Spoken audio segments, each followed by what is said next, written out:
傷ついたら悲しみは消え去るだろう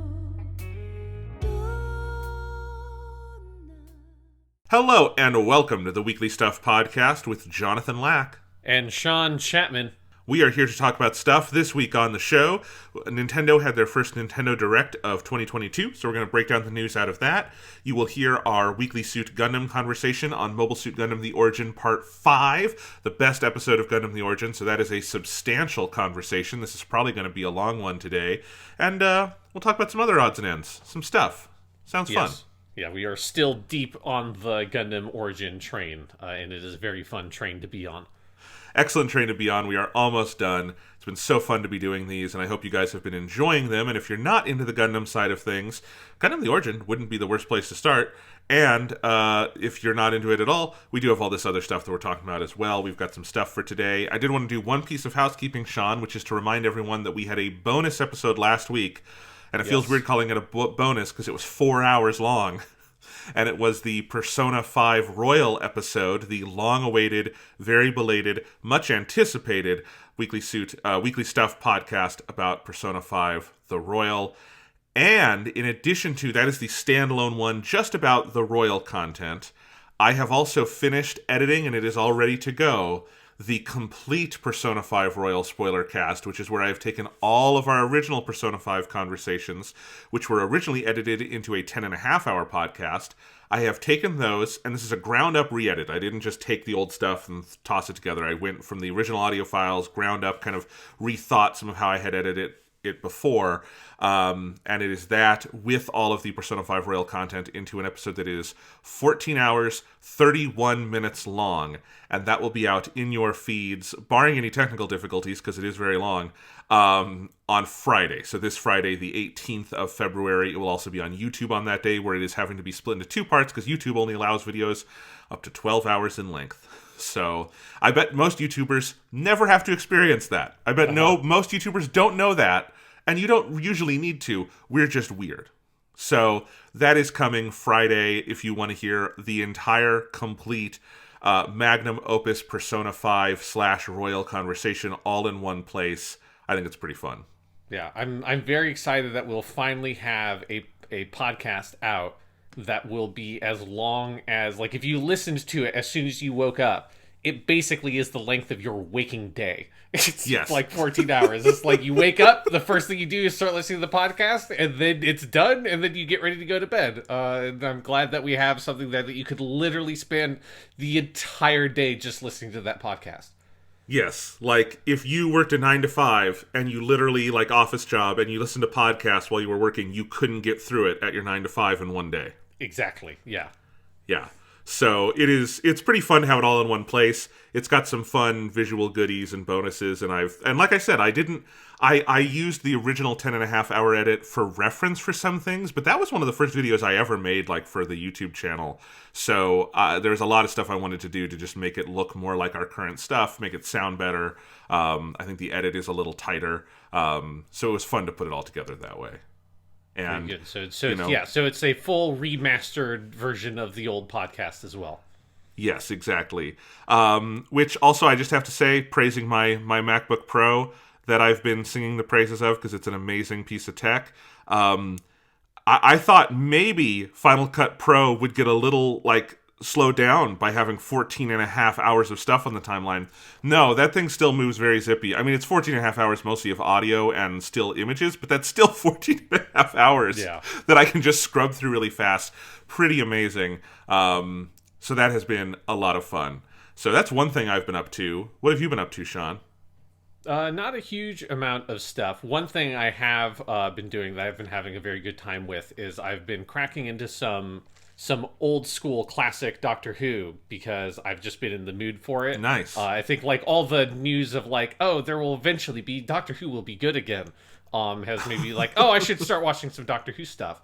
And I have 4 of the Blu-ray box sets that they've done of the kind of big, like, season releases of classic Doctor Who. that over here are all labeled as like X Doctor's first year, second year, or whatever, first season, second season. If you have the UK versions, I think it's just numbered by whatever it's like the total season number is. Out of like 26, yeah. Yeah. And so they've got quite a few of these out there. And I have almost all the ones that I think I particularly want that have been currently released, because they are, I understand that they want to kind of do a distribution so that, you're not going to have to wait until the very end for like Colin Baker to get anything out. But it's definitely not going by like the quality level, because most of the stuff out is like about half of them are like the Sixth Doctor stuff, Fifth Doctor stuff, like the Seventh Doctor's first season. None of those I'm like particularly enthusiastic about picking up. So I've got 4 of the seasons. I think the only one that's currently released that I particularly want that I don't have yet is the Third Doctor's second season is one I want to pick up. I'm just kind of waiting for it to go on sale. But I've been watching through because I've been picking these up and I haven't actually watched them. I've just been like getting them when they're on sale, thinking eventually I'll crack into these sets. It felt like the time has come. So I've been watching through Tom Baker's first season, which is a phenomenal season of Doctor Who, and it's definitely one that if people are interested in getting into classic Doctor Who, that would be a very good starting point, because it's fucking fantastic and the set is phenomenal. If you include, as you probably should, the Zygon episode that's technically the beginning of his second season, but was shot for the end of his first season and concludes that arc, arguably the best season of Doctor Who.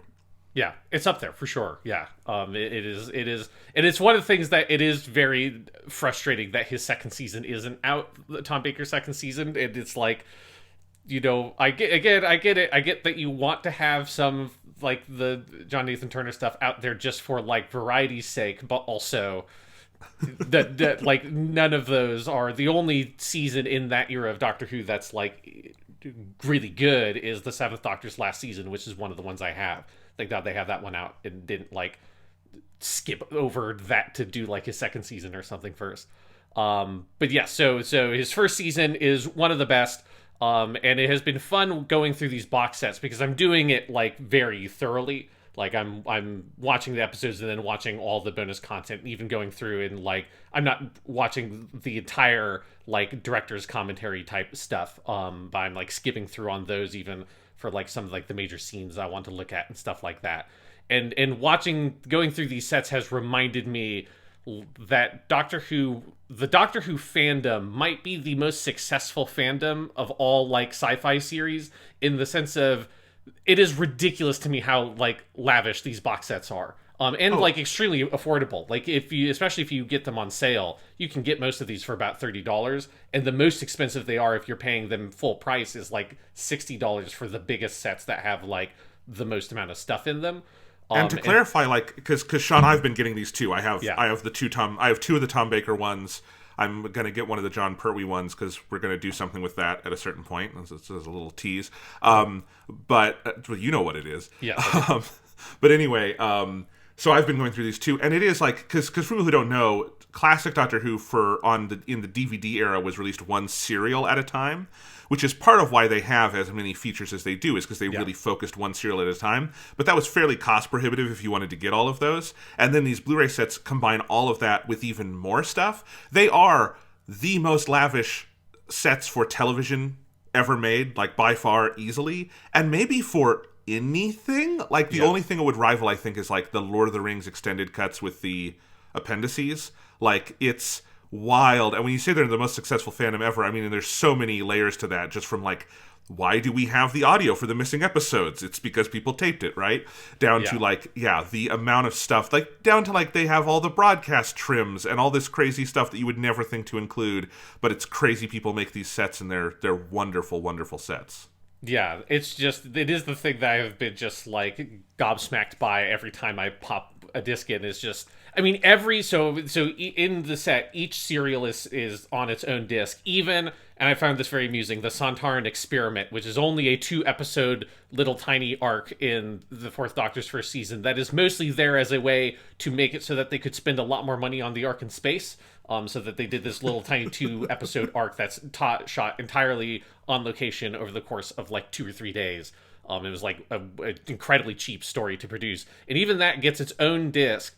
And it's got its own like 30-minute like kind of little documentary with interviews and stuff made about it. That is a thing from the DVDs. It's got like multiple different commentary tracks. It's got some like modern stuff that was filmed with some of the actors for the Blu-ray releases, and every single story has more bonus content for it on the disc in terms of minutes than how long the actual story is. It's like all of them have like probably about 3 hours total of different kind of bonus content. Some of the bonus content is not necessarily stuff you're going to sit through and watch all of, because a lot of it is like very archival. But that is also something that's very cool. So like Robot, the first Tom Baker story, there is a video of a script read through they did for that story. And there's this, and they like give you all this context for it when you load up the feature, that this was a thing that was shot for some sort of BBC program they were going to do that was like a behind the scenes thing in the 1970s.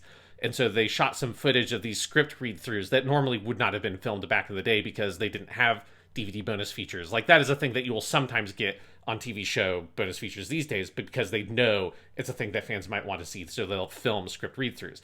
This is way before that would be a thing.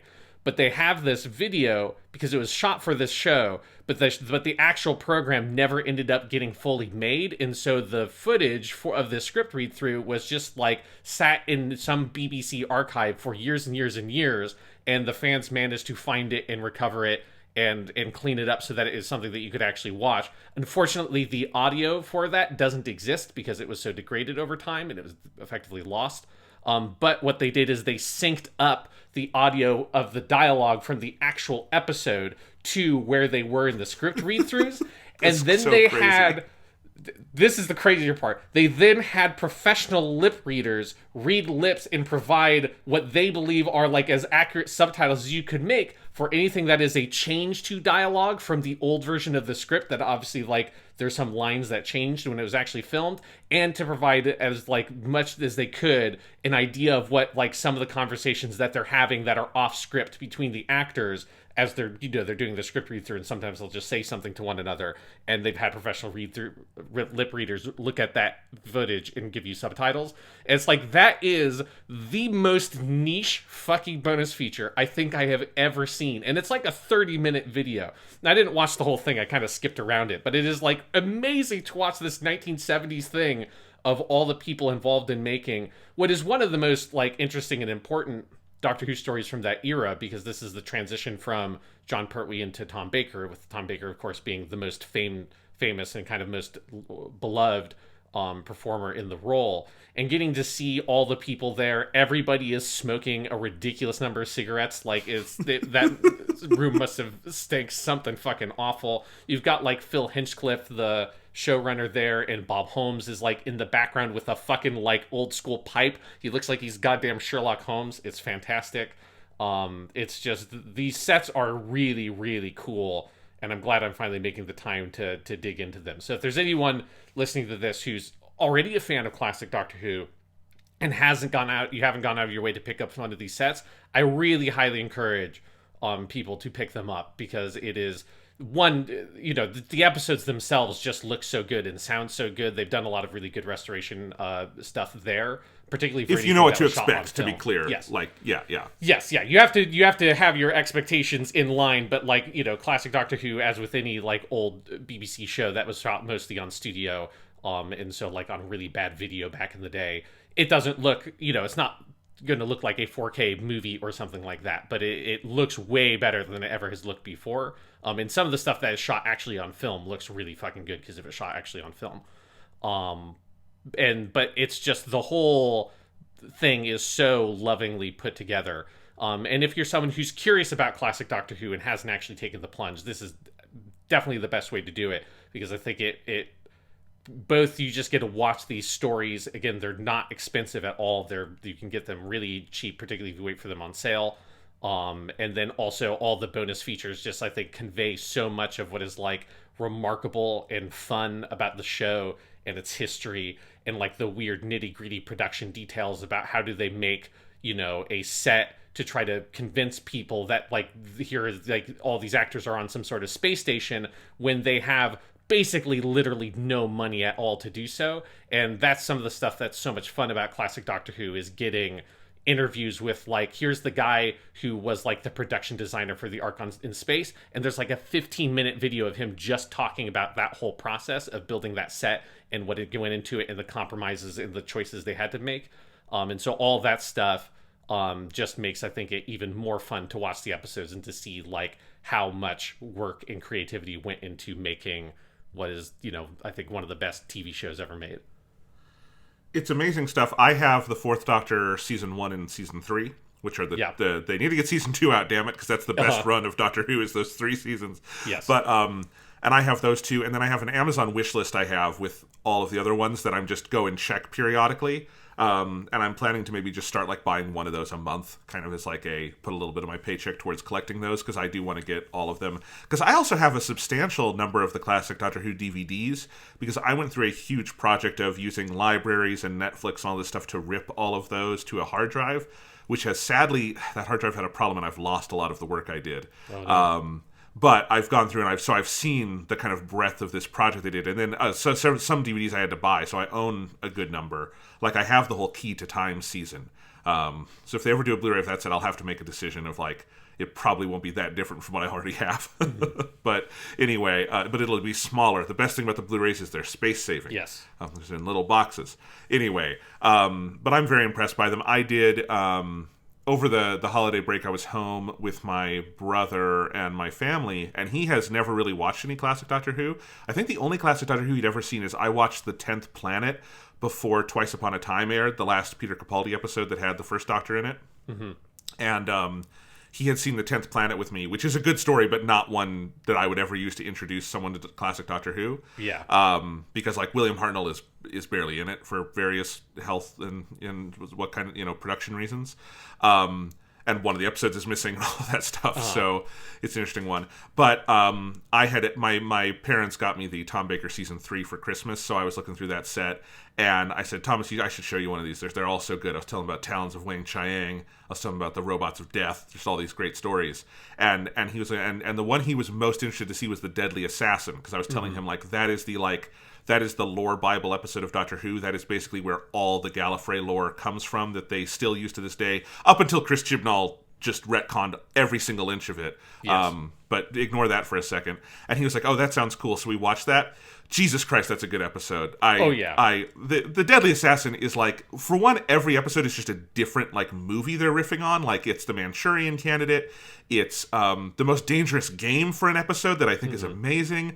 It's like, it's the Matrix before the Matrix was a thing, and they're literally they're in the Matrix. It's the Matrix of knowledge, but it is like they're in the Matrix. The whole thing is just out of this world good. And then of course it's got 7 hours of behind the scenes or whatever. It honestly, those sets, Sean, feel more to me like archivist academic projects than they do a consumer facing like thing you would put out into the world. It's like you have access for $30 to $70 to like an archival library that usually you would have to be an academic, go like spend a day in the back of the stacks like finding stuff, Yeah, it has just such a ludicrous amount of stuff that is like, some of it is more like, consumer facing, of just like, oh, here's some cool interviews with some of the actors and stuff. But a lot of it this is some real nitty gritty info. I mean, they all have, and I believe this is from the DVD releases, they have like commentary tracks that are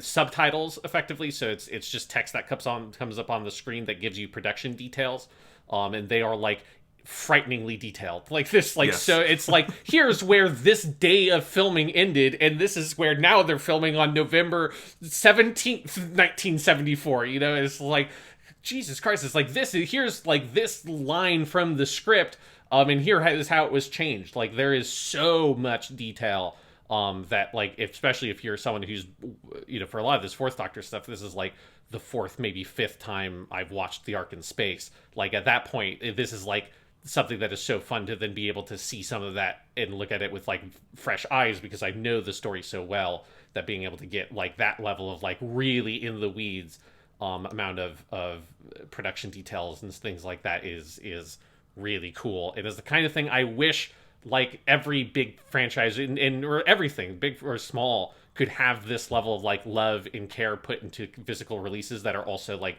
so affordable. And it just feels like a complete miracle that Doctor Who gets to do this. You know how, like, sometimes you'll find, like, people do anime torrents that are just, like, 100 times better than any physical product that you can go buy? Like, specifically, I think Dragon Ball is the one that stands out most because, like, you've had these recent ones where this group has done stuff, like, where they've taken like the Japanese Dragon boxes and the American Dragon boxes and layered the video on top of each other to create a higher dynamic range, and then used the broadcast audio from VHS tapes people had to have a better version of the Japanese audio, and you put it all together and it's like the most pristine, amazing version of the show you've ever seen, and that'll never be offered commercially, but Doctor Who actually offers that commercially because the fans are just driving the car. It's also a testament to the power of physical media, because none of this would exist if they couldn't sell box sets that people buy, because if this was all something made digital for streaming, there would just be no money to do any of it. So, like, if you enjoy this stuff, this is the last hurrah for physical media. Like, these Blu-ray sets are very clearly the Doctor Who physical media team, like, taking their final stab at all of this. And so that's why we have the animated reconstructions. That's why we have these Blu-ray sets. If you care about any of it, you know, tell them with your wallet. Yeah. The ones I would definitely recommend if people are curious to pick up would be the first and third, fourth Doctor seasons are incredibly good. Both of the John Pertwee seasons, I think it's 2 and 4, are great. And then the last seventh Doctor season, it would be his third season, is also a great set. Those are all the ones where, like, basically the worst story on any of those is one that's like an average level Doctor Who, and almost all the stories are fantastic.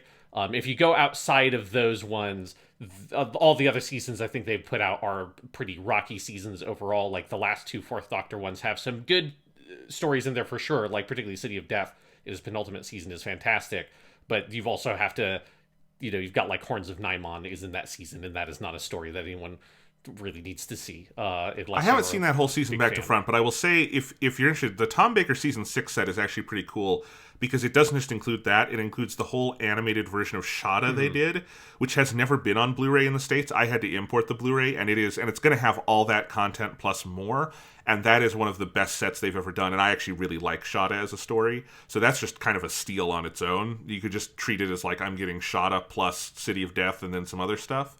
But if you're looking for the most bang for your buck, the ones I outlined are like, those are just like super high quality seasons. The other, because every you know, up until Chris Chibnall, every season of Doctor Who at least had like 1 or 2 really good stories in it. You know, even the Sixth Doctor has like Vengeance on Faros and the Mysterious Planet that are like good. Vengeance on Faros particularly is really good, but it's just everything else on those sets is garbage, and should only be watched if you're like a very dedicated fan of the franchise. But I do love that they're doing it all. I love that, you know, like, there's something, I know Colin Baker's episodes aren't great. I do like, there's something very funny to me that he will be the first Doctor to have a complete Blu-ray run, because it's only 2 seasons.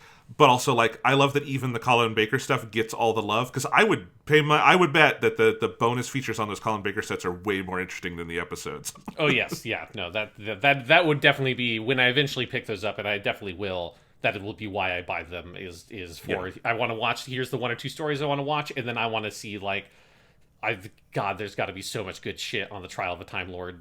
All that is so, the history and the production stuff around Trial of a Time Lord is about 1,000 times more interesting than the actual episodes that they made for that season. Yes. All right, we spent a lot of time talking about Doctor Who on Blu-ray, which I'm sure is what everyone came here to listen to. So my stuff I will keep pretty brief. I will say I've been mainlining Genshin Impact because there's a bunch of stuff I've had to catch up on.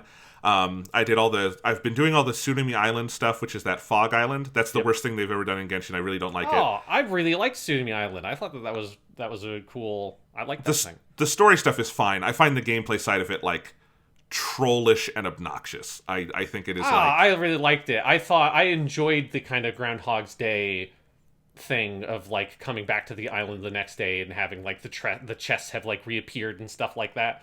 I don't know. I really liked the Tsunami Island stuff. The getting around in the fog I find very annoying, and like the quest chain to try to get rid of the fog keeps like moving the goalposts of what you have to do, and I cannot. There's just always more after the point where they tell you you're going to finish it, and I just find it a little annoying. It's okay. I don't have to like every single thing Genshin has done, and if you like it, more power to you. I wonder if the pacing of it might feel weirder if you're playing it after the fact, like not. That's what my brother told me. Yeah, because it was originally a day-by-day thing, right?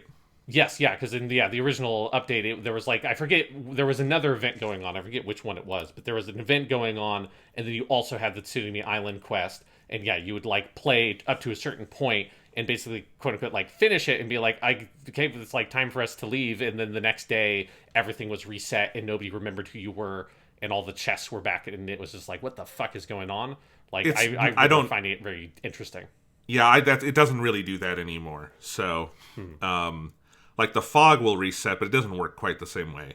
Anyway, I didn't like that part, but I had then went and I've been doing Enkanomiya, which is the underground area. Yes. That is one of the best things they've ever done. Particularly, when are we getting the Enkanomiya soundtrack? Because Yes, I think the best battle theme in all of Genshin is in Enkanomiya. Like, holy crap. But also it's so cool because it's such an exploration focused area, and it's probably my favorite since Dragonspine, of just going around and exploring something, and it really gives you that Dragonspine feeling of like it's a big area made for exploring and like kind of like, you know, unpeeling the layers of this area of the world, and it's really cool. But then I did right under the gun, I did get Zhongli, the 5-star rock boy I needed, rock god. Congratulations. And he is very cool. I've been leveling him up. He is one of the harder ones to level up because you got to get your core lapis, and that is one of the harder rocks to find. And I was kicking every time I get a character who's like gotten some element that I've just never noticed before. I'm kicking myself for like, man, I could have been picking up core lapis all this time, and I just never paid attention. Are you using Zhongli to mine the core lapis? Yes, I am. Okay, good. Yeah, because that was the thing that I was very annoyed that I had gone a long time not knowing that if you do his hold down skill where he like makes the shield, that it breaks all the ore around you. And I forget there was another character I was leveling up that I needed that stuff for.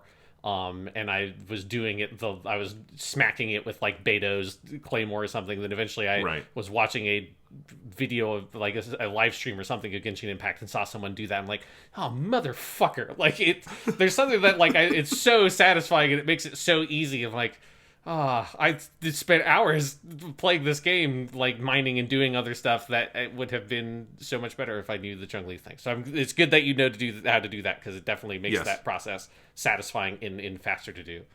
It was like literally the first thing my brother told me when I got Zhongli was like, know this about him, and I'm like, okay, he's so useful.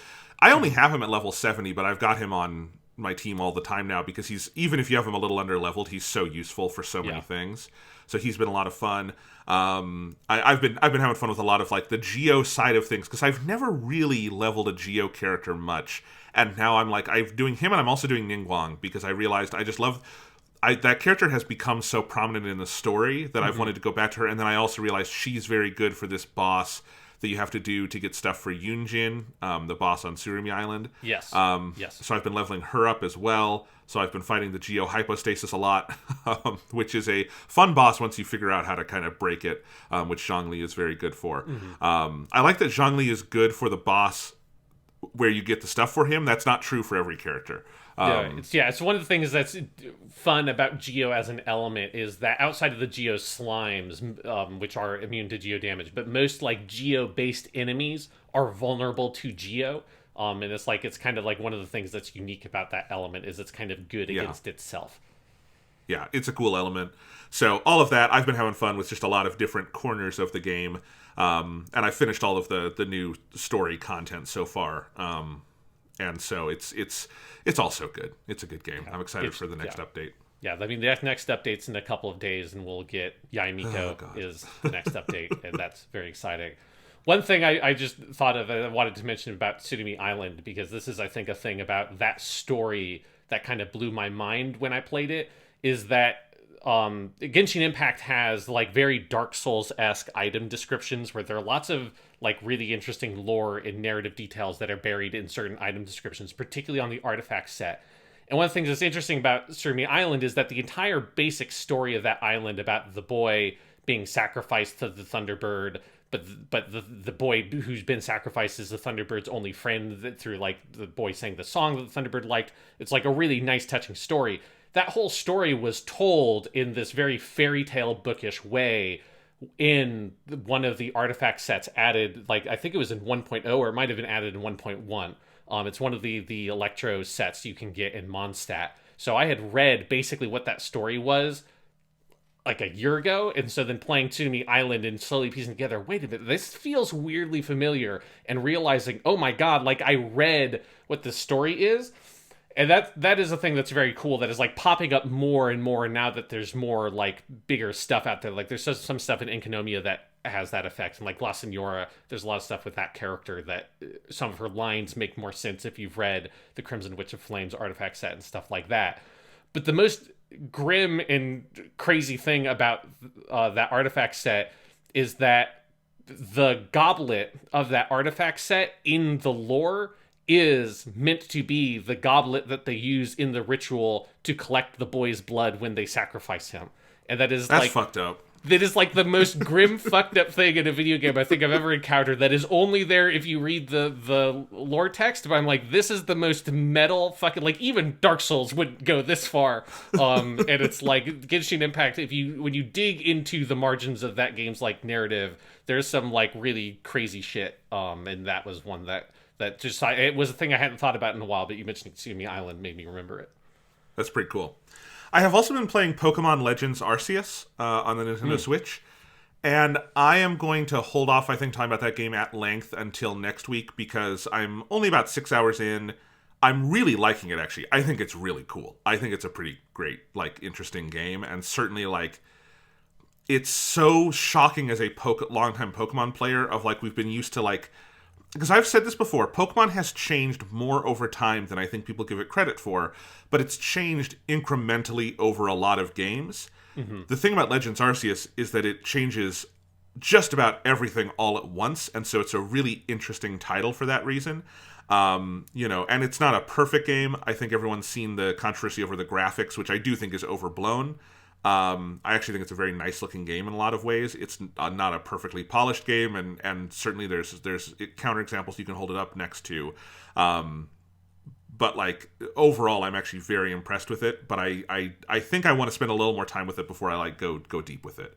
And I know I'm on the precipice of doing some big stuff in that game, so it is cool. It's this interesting blend of, I would say, Pokemon, Monster Hunter, Zelda Breath of the Wild sort of aesthetics. And a couple of other little things that, like, even some of, like, the way Pokemon Snap structures itself, I think works into this game. So it's a really interesting blend of influences to make a very different new Pokemon game that I could certainly imagine there must be a lot of lapsed Pokemon players who I think this would be the one that they would be like, this is what I've been waiting for. Like, Sean, there's one thing I was thinking about with this game is that you still only have 4 moves for a Pokemon, but all the moves you've learned stay in like this bank of things, and then you can swap them out. So you have 4 at a time, but you have a larger bank of moves. And I was like, oh, Sean would like that, because that's been a complaint he's had for years on Pokemon. Yeah, it's always been a thing that felt like it was like a weird arbitrary limitation they've held on to that was there because it was like you could only do so much on the original Game Boy, and then they had never really changed it anyway. Yeah, that sounds way better. That's more like, like Persona does that, of being able to recover moves that you've forgotten. Like Digimon Story does that also. That's good. It's an interesting game. So, but I will talk about that next week once I've had a little more time to play it. I keep getting pulled away by Genshin. But yeah, it's a cool game. Speaking of Pokemon and Nintendo, though, do you want to do some news, which is really just this week's Nintendo Direct that they did? Yeah, let's dive into the Nintendo Direct, because I did not watch the whole thing, but I did kind of like follow and like the news afterwards and watch some of the trailers and stuff. It was an interesting one. This is not, and I don't think it was designed to be a Nintendo Direct that's going to blow the doors off anything. It didn't make like giant headlines, but there was a lot of still really cool stuff in it, especially if you're a fan of like obscure JRPGs. Yes, there was a lot here for you. It felt like a Nintendo Direct for old people. That was my impression coming out of it. Is like, God, this is for all the old people. That like if you're like a more casual and younger Nintendo fan and you want to know about the Marios and the Zeldas of the world, this wasn't for you. But if you want to, if you want a re-release of a JRPG that you've only ever heard of in like weird AIM chat groups in the early 2000s, then this is the Nintendo Direct you have been waiting for. And I like that we still get those. So they started off the show with the announcement of Fire Emblem Warriors 3 Hopes. This is the sequel to Fire Emblem Warriors, which is the Fire Emblem Muso game. but it is more in line with the recent Musou games like Age of Calamity or Persona 5 Strikers, where it is a direct narrative spin-off of a recent game in the series. So this is a spin-off of Three Houses. From this trailer, it's impossible to tell. Three Houses 1 has 3 separate continuities in it, 4 actually, so it can't be a direct follow-up to that. And also, characters die in different variations of it, so I'm not sure exactly what it's going to be, but it's got all of those characters. There were some very delightful people in my Twitter thread posting all of their Edelgard fan art, and Edelgard is a goddess, so I'm glad we get to fight with her in this. I hope this game runs better than Age of Calamity, but I will say the frame rate in this trailer was shockingly awful. Age of Calamity seemed like a cool game that was so technically rocky I couldn't get into it. I think Musou games can be playable at 30 FPS. I think they should be 60, but they can be 30, but they have to be consistent. And I don't know. This is a genre that I think the Nintendo Switch might just not be enough for. Fire Emblem Warriors was okay, but it was much less graphically adventurous than the recent Musou games have been. So we'll see. Obviously this doesn't come out till June. This could be early footage. They can certainly polish it. That is my one worry about this one. Yeah, that was my main takeaway also, was I had flashbacks to watching the Zelda 1, that Calamity trailer, and being like, because that did the exact same thing, right? It ran complete shit in the trailer they showed, and then when the game came out, it was like the biggest complaint about that game is that it ran like dog shit. It is like, it's one of those things you look at as like, fuck, there are lots of reasons why a more advanced version of the Switch isn't out and why Nintendo hasn't done that, but it does feel like I guess it makes me happy that there is emulation, so that people, if they are set up for it, you would be able to play this game at like a better frame rate. You just have to get your PC and do some dark business for that. But it does feel frustrating that these kinds of games end up in an official capacity being trapped onto a system that's not technically equipped to run them the way you'd want them to be run. Yeah, and I think Age of Calamity was just too ambitious for what it could do, because it was trying to so emulate the Breath of the Wild art style, which is a great art style, but is not made for a Musou game. Yeah. And with Fire Emblem, you have more room to run, so I'm more hopeful that they will be able to tweak it into a good place. But yeah, we'll see. Shinya Takahashi was out to host this one. He's the usual host at this point of all of these. He introduced the headlines. We had Advance Wars 1 and 2 Reboot Camp. This was actually originally announced for a December release, but was delayed explicitly due to COVID. They said that. They needed more time. So they re-announced it here. They showed off. One thing we didn't know is that this game is now fully voiced. The GBA originals obviously were not.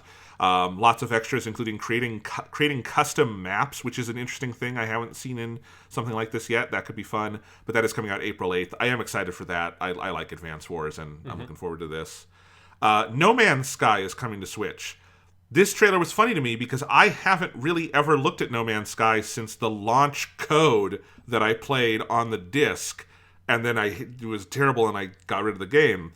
But I know it's changed a lot, so I didn't recognize one fucking frame of this trailer. Yeah, No Man's Sky is basically a different video game. It's funny because it's a different video game than it was the last time I played it, which was 2 years ago when I put about 10 hours into it. See, because all the updates are free. And see what it was like. And God, there's a bunch of crazy shit. And it was just the kind of thing where it feels like it's one of those games that could be the only video game you play, basically. There's so much stuff in it. And I was I don't know, I'm not in a place in my life where I can where the only thing I can play is No Man's Sky. So it was I dipped in, got a taste for it, thought it was really fucking cool, and was I can't do this. I need to back out. And there have been so many updates since then that I haven't watched this trailer. But I have to imagine, that it looks like a different video game. The thing I'm surprised at is I didn't even realize that No Man's Sky wasn't on the Switch yet. I think I just assumed that had happened right. At some point, just because it seems like something they would have done.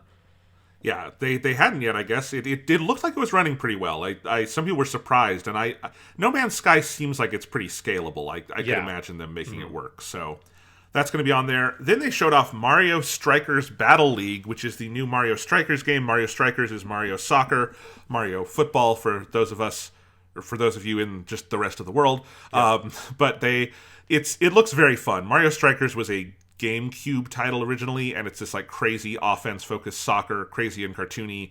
Looked really cool. I just like that Mario Sports is making a comeback, because there has not been a full complement of Mario Sports games since the GameCube, and now on Switch we have tennis, we have golf, and usually we get a tennis and a golf, but now we're getting strikers, which makes me hope, like, well, maybe they'll do Mario Baseball. Maybe we'll get that Mario Basketball game again. Just there's a lot that they could do here. This one actually looks very good. They're going to have online play where you can join online clubs, which sounds like a kind of fun way to do it. But that launches June 10th. That'll be one of their big summer titles. Yeah, I want them to, because they're catching up on all the sports franchises they've kind of let lapse for a while. But now I think they need to expand. Like, I want to see, like, just get the most obscure, like, Mario Polo. Here's Mario Australian rules football. Like, Mario Rugby. Mario Cricket. They need to make a fucking Mario Cricket game. That would be... I would need to see Waluigi just run back and forth between those wickets or whatever the fuck they do in cricket. I've only ever seen precious little of cricket, and I've never understood what it is. The most I've ever noticed is that how they score runs is they just run back and forth between two lines. And I want to see Mario characters do that in a wacky way. Mario Super Cricket. Let's do it. Yes. Then they did show off some of Splatoon 3, which we hadn't heard from in a while. This trailer was focused on the Salmon Run mode, which is a mode that was added to Splatoon 2 kind of late in its run. It's a co-op mode. And this looked like a big, like, you know, expansion of that. They had a big kaiju-esque squid enemy at the end that I thought looked very cool. But they were specifically showing that, but they said Splatoon 3 will be a summer game, no date yet, more updates to come. I'm imagining Splatoon 3 is going to have its own Nintendo Direct just about all the stuff in it at some point, and that's when we'll learn more about that. Then we had more headlines. This looked cool. There's a remake of a game called Front Mission First. I didn't know what that is, but it looked cool. It's a tactical game, and there's a remake of Front Mission Second also coming. I hadn't heard of those before. Might have been like some kind of Japan-only thing. Looked cool. I think it is a Japan-only thing. Yeah. Then there is a Disney kart racer called Disney Speedstorm. It looks very cheap and bad. They showed Jack Sparrow driving around. Looked even worse somehow than Johnny Depp in the 5th Pirates movie. Star Wars The Force Unleashed is coming to Switch on April 20th. In their weirdly, Switch now, I guess all the consoles do because they've been re-releasing them for all of them, but all of like the classic Star Wars games are starting to come out. Yeah.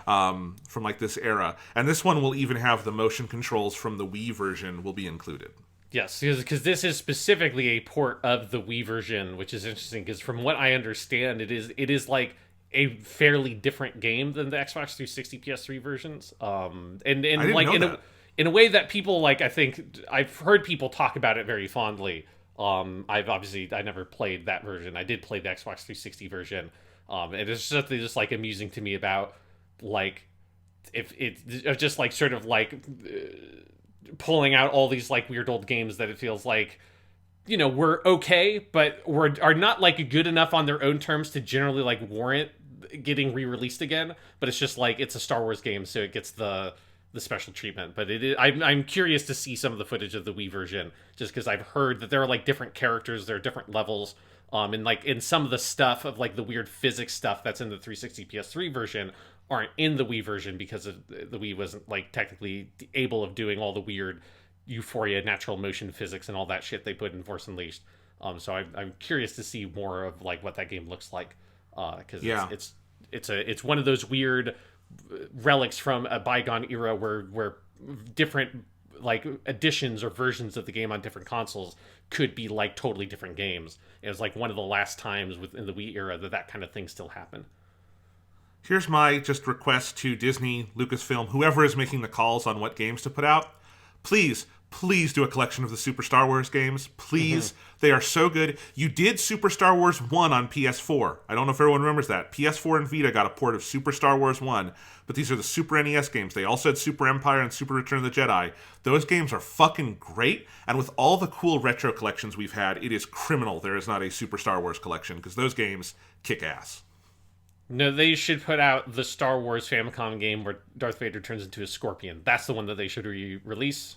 I mean, do them all. Do a Super Star Wars collection, and that is an unlockable bonus. Is crazy Japanese Star Wars where Darth Vader turns into a scorpion on the like Jawa sandcrawler thing. I think. Yeah. Yeah. It's there's a very good Angry Video Game Nerd episode about that. That's where I learned about it originally. Yes, me too. Anyway, Assassin's Creed Ezio Collection is coming to Switch February 17th, but you shouldn't buy it because it didn't look good and it was running horrendously in this trailer. I can't believe they showed that off. It was bad. At least with a Muso game, you're like, Muso games have frame rate dips. This was like, this is a 360 game. What the fuck is this? Anyway. It definitely feels like the Switch is in this place where, like, and I think it's a combination of the Switch and, like, COVID and all that kind of stuff making production on new games difficult and all that. That just feels like there are a lot of companies just sort of shoveling out ports on the Switch now, where we had that, like, period, and not to say that this has totally stopped, but, like, you know, there was a good period there where it felt like there were lots of really high quality ports of like high quality in the sense of like really smartly made ports of PS4 games and stuff like that coming onto the Switch, like Doom and Wolfenstein and all of that. They obviously have to make significant cutbacks, but are like smartly made, competently made, like really technically impressive ports, porting a game to a less technically capable system. But it feels like we had a lot of those, and now it's just a bunch of companies being like, there are lots of people who have Switches and they buy video games, so let's just like shove out this like remaster remade that was also, if you remember, the Ezio collection, which I've never played any of those versions of that game, but that also was one that like a lot of people really disliked. A lot of like the efforts of remastering the game and thinking that like it introduced new bugs and new weird like graphical issues and stuff like that, in one of those kind of very cheap remasters. And so I can only imagine taking what was kind of a cheaply made remaster of 360 games and putting them on the PS4, Xbox One, and then just sort of doing a very low effort port of that onto the Switch.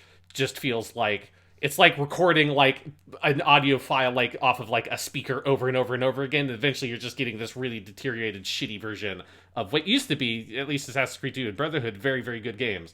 But this just doesn't seem like a way you'd want to play them. Probably not, no. That honestly, the best way to play those might be through like back compat on the Xbox Series X. Right? Yes. Yeah. Just play the original versions. Yeah, that way. Yeah. Okay. Gundam got a showing. SD Gundam Battle Alliance. This is a series that's usually Japan only, coming to Switch later this year. I don't know about this one specifically. I've had people recommend some of the various SD Gundam games to me. I don't know if this is supposed to be a good one, but I did enjoy seeing Gundam at a Nintendo Direct, so that was cool. Yeah, this is one also that I know that this is coming everywhere else also. So it's not Switch exclusive. Because like and everywhere else, I was actually surprised. It's also coming out on Xbox, which I think is the first Gundam game in like 10 plus years that has actually released on the Gundam. Not since the venerable days of the Dynasty Warrior Gundam franchise has Gundam been on an Xbox console. So if you're Xbox only and you like Gundam, here's a game for you. Here you go. Yeah. Then they showed off, this was cool, Chrono Cross, The Radical Dreamers. This is a remaster re-release of Chrono Cross, which is the PS1 pseudo-sequel to Chrono Trigger, the classic Super NES JRPG. It looks a lot like the Final Fantasy PS1 remasters we've gotten, like Final Fantasy 8 and 9, which is to say very good, but not a remake, obviously, but just like a nice kind of like the graphics are. It's more than like what they did for like if you were to like the PS1 discs on PS3 or something, right? Yeah. So it's a little shinier and all of that. It also will include a text-based game called Radical Dreamers that was only ever released on the IntelliView in Japan and has now been fully translated and included for this. This is coming April 7th. I know Chrono Cross is a game that at the time was controversial because it's not really like a sequel to Chrono Trigger, but people have over time venerated it as like one of the best ever. So I'm very curious about experiencing it, and I think this is coming everywhere, but this is cool. I think it's bizarre that Square hasn't put Chrono Trigger out on any of the modern consoles. That feels like a bit of an oversight. But Chrono Cross, I think it's cool. It's getting the attention. Yeah, I'm curious to see the culture wars around Chrono Cross start up again, because that has always been my impression on the game, is that it's one of those, it's like extremely divisive. That like, because even at the time of its release, like this is one of like, particularly like back then, it was one of like 5 games or something that got a 10 out of 10 on GameSpot. And I remember that like back when review scores were like hot shit, that was like immensely controversial because there are a lot of people that hated that game. I think there are, like, I already saw it happening a little bit on my Twitter feed when this fucking trailer came out, of people being like, oh yes, like finally the most like underappreciated JRPG ever, Chrono Cross will get his day in the spotlight. And then other people being like, I know that a lot of people say that they like Chrono Cross, but Chrono Cross has always been shit, and you're shit for liking it. Like, it's like there's something about this game that people are very either like they're passionate about it. They either passionately love it or they think that it's terrible.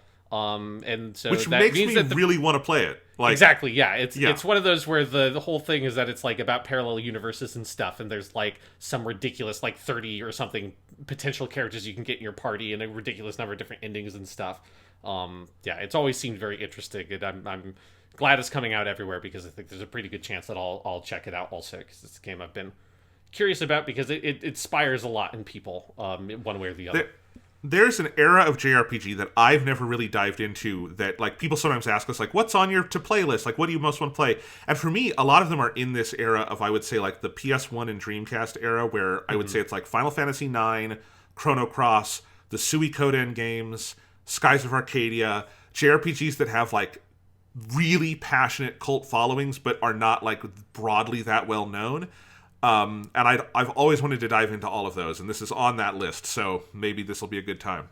Yeah, it's one of those of where, like, this period where there were so many JRPGs coming out, but, like, so many of them felt like they were, like, kind of meant to inspire or be part of, like, a much bigger franchise, but so many of them kind of just, like, had a couple of entries and just stopped in that era. Like, yeah, it's a very weird era for that genre, that, like the beginning of the 3D period.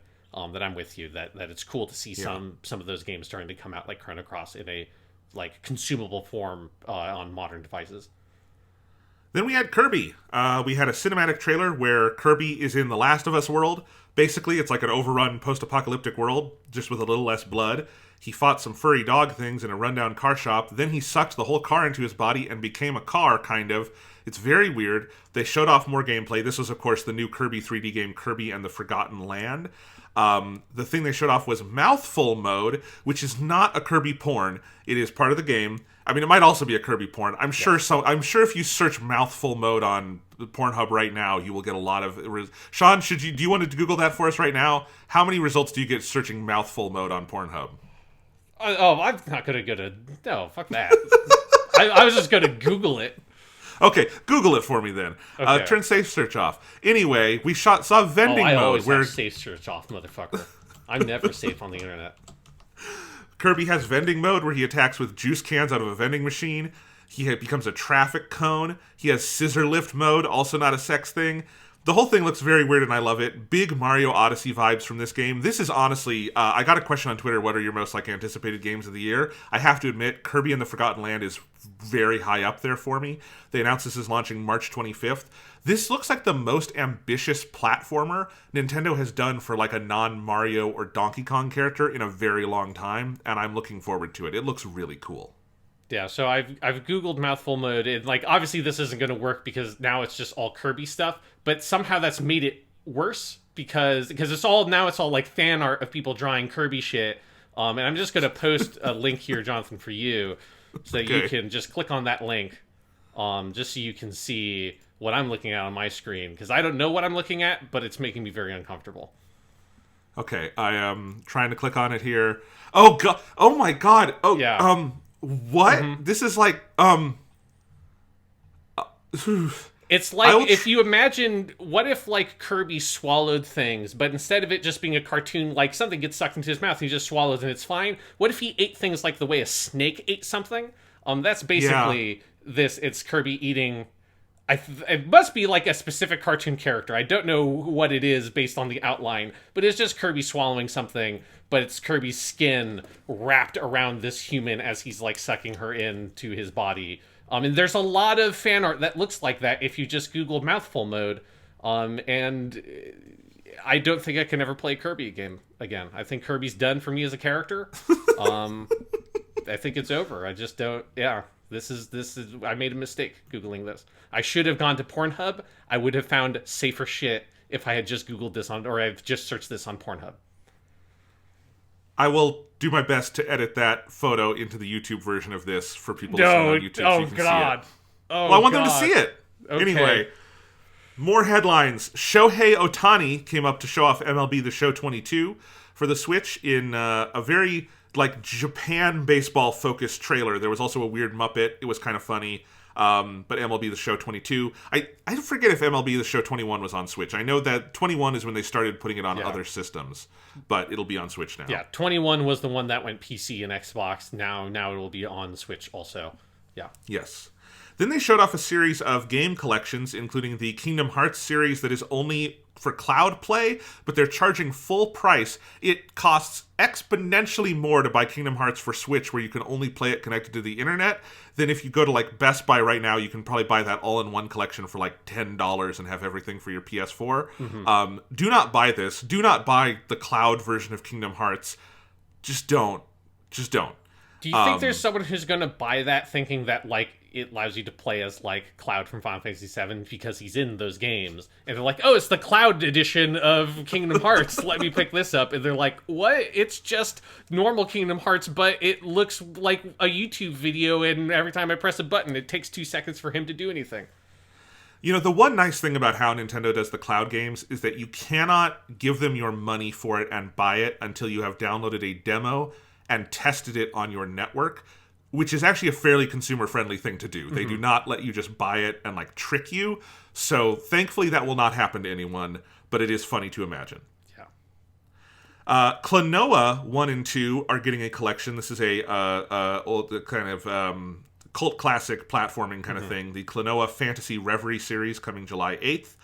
And then, chalk this up to games I probably thought were already on Switch but weren't. The Portal collection, Portal and Portal 2 in the Portal Companion collection coming to Switch this year. If somehow you have never owned Portal 1 and 2 on anything, there you go. Yes, I'm sure they'll run fine. Those games are, the 360 era, and they were super scalable, so I can imagine that the Switch version should be totally fine. They'll probably be fine. In general, I would recommend if you have any computer, just get them for your computer so you can do it with a mouse. Because, like, for one, I mean, Portal 1 and 2 run on Mac, PC, Linux, anything. And in general, I would maybe recommend that. But if you're not into that, certainly Portal is great. And Portal, it's nice to have a mouse. It's not the kind of FPS where you need that. So, totally fine. Yeah. And you just get to be depressed by playing those games and realizing that they're never going to make another Portal game because it's been 10 years. It'll be 10 years this year since Portal 2 came out, and that's sad. God damn it. Anyway, then they showed off the thing I think I am most excited for out of this show, which is a remake, very fancy remake, of a game called Live Alive, which is spelled live, the letter A, capital, and then another version of the word live, but it's called Live Alive. Which is a remake of a like cult classic Japanese-only Super Famicom JRPG that is sort of like a proto-Octopath Traveler in that it's multiple stories, but they take place all across like time and space, and they all have sort of different genres associated with them. So there's like an Old West one, there's a more traditional JRPG fantasy one, and then there's a final, campaign where they all come together. But it's never been released outside of Japan. There are people who swear by it. But it is done now in the Octopath Traveler HD 2D style, which we're also getting for Triangle Strategy and that remake of Dragon Quest III they're doing. So Square is clearly embracing this very cool graphical style that Octopath Traveler invented, and I'm here for it. This game looks fucking sick as shit. I'm really excited for it. Yeah, this is like easily the most surprising thing out of this. Just such a weird niche kind of announcement. It's just something you would really... Of all the things that you'd put on a list of, like, here's an old JRPG that's going to get some sort of, like, remake or remaster, I don't think Live Alive would have been a thing that almost anybody would have even thought of to put on the list, let alone have it be near the top of that list. But it's very cool that this is coming out. Currently, this is one that is, I think, only announced for Switch, but hopefully it comes out onto everything else as well, because this is just, like, a cool... particularly for fans in the West who there's never been a way to play this game over here. This is a pretty fucking cool announcement. Square has gotten into a trend where what they've been doing is putting their JRPGs like this out on Switch for like a year, and then doing a PC and Xbox port. Some of those haven't gotten to PlayStation, but they've at least gotten to PC and Xbox, like Octopath Traveler has. I'm sure Triangle Strategy will. All of those. So yeah. Anyway, that's July 22nd. Then they announced... Nintendo has decided to fire up a new money printing machine. They are making Nintendo Switch Sports, which is the new iteration of the Wii Sports series, which was a money printing fiend for... Now, obviously, the original Wii Sports was packaged with the Wii, but there was also the expanded... There was Wii Sports Island, which sold tens of hundreds of millions or whatever the fuck, it sold a shit ton of games. This version will include 6 sports at launch. It will have tennis, bowling, and chambara. Then it will have soccer with a big-ass ball, which looked exactly like the soccer thing from Fall Guys. There will be a leg strap included with the game to put the Joy-Con into for kicking. They will also have badminton, which means they said shuttlecock on stage and everyone giggled. And there will be volleyball. Yoshiaki Koizumi came in to play volleyball with Takahashi. Koizumi literally flies away at the end of this very weird segment, which was funny. But that is coming April 29th. There will be free updates. They're going to add new modes for soccer. They will add the full golf mode later on as well. They will have an online play test February 18th to 20th for NSO, Nintendo Switch Online members. But yeah, I suspect that in a year's time, this will probably be in the top 10 selling Switch games, right? Yeah, probably. Yeah, it's a weird, it's one of those where it makes you think of, what was going on when the Switch came out that it had that... Because, while you've been talking, I've been desperately trying to remember the name of the game that everyone thought was going to be a pack-in. Switch. Yes, 1-2 Switch. Everyone thought it was going to be a pack-in because it looked like it was a Wii Sports-esque thing. Then it wasn't a pack-in. It was just, a weird collection of, mini-games feels like a bit much to even say for most of those. I mean, they're more not funny versions of micro games from a WarioWare thing. This just feels like a thing that's, surprising it took so long for Nintendo to put this out, just because the Switch has the capability of doing all the Wiimote type stuff that the Wiimote could do with its gyrometer instead. So yeah, it's cool that they're doing this. It just feels like it's one of those things where now that they're finally doing it, it makes you wonder why did it take so long to come around to it. Yeah, and it's not even a full price game. It's only $40, which I think will also add to the everyone is going to own this. But I'm excited. I mean, the Wii Sports games were really good. They were very fun. They were a sensation for a reason. The most important pack-in probably in the history of video games in terms of driving sales of that thing. So yeah. More headlines. They showed off Taiko no Tatsujin Rhythm Festival. This is the big drum game that if you've ever been to an arcade in Japan, is an actual big drum that you hit, and it's really fun. And I don't know why people play this at home when you don't have the big drum, but people do. They did show off this game has Gurenge, the theme song from Kimetsu no Yaiba, as one of the songs. That was the first song they mentioned. There'll be 76 songs at launch, and a paid in-game subscription service with over 500 other songs. That sounds like a lot. Anyway. Yeah. Gurenge is the right song, but they should have put Homoda in there just so everyone can cry while they're I want to see a grown man cry while drumming in Taiko no Tatsujin while playing the end theme from the Mugen Train movie and just crying, Jesus, Rengoku-san. You have to shout it at the TV several times over the course of it. Rengoku-san. Yeah. All right. Triangle Strategy got a little reminder. There was a very cool vocal song for this one playing in the background.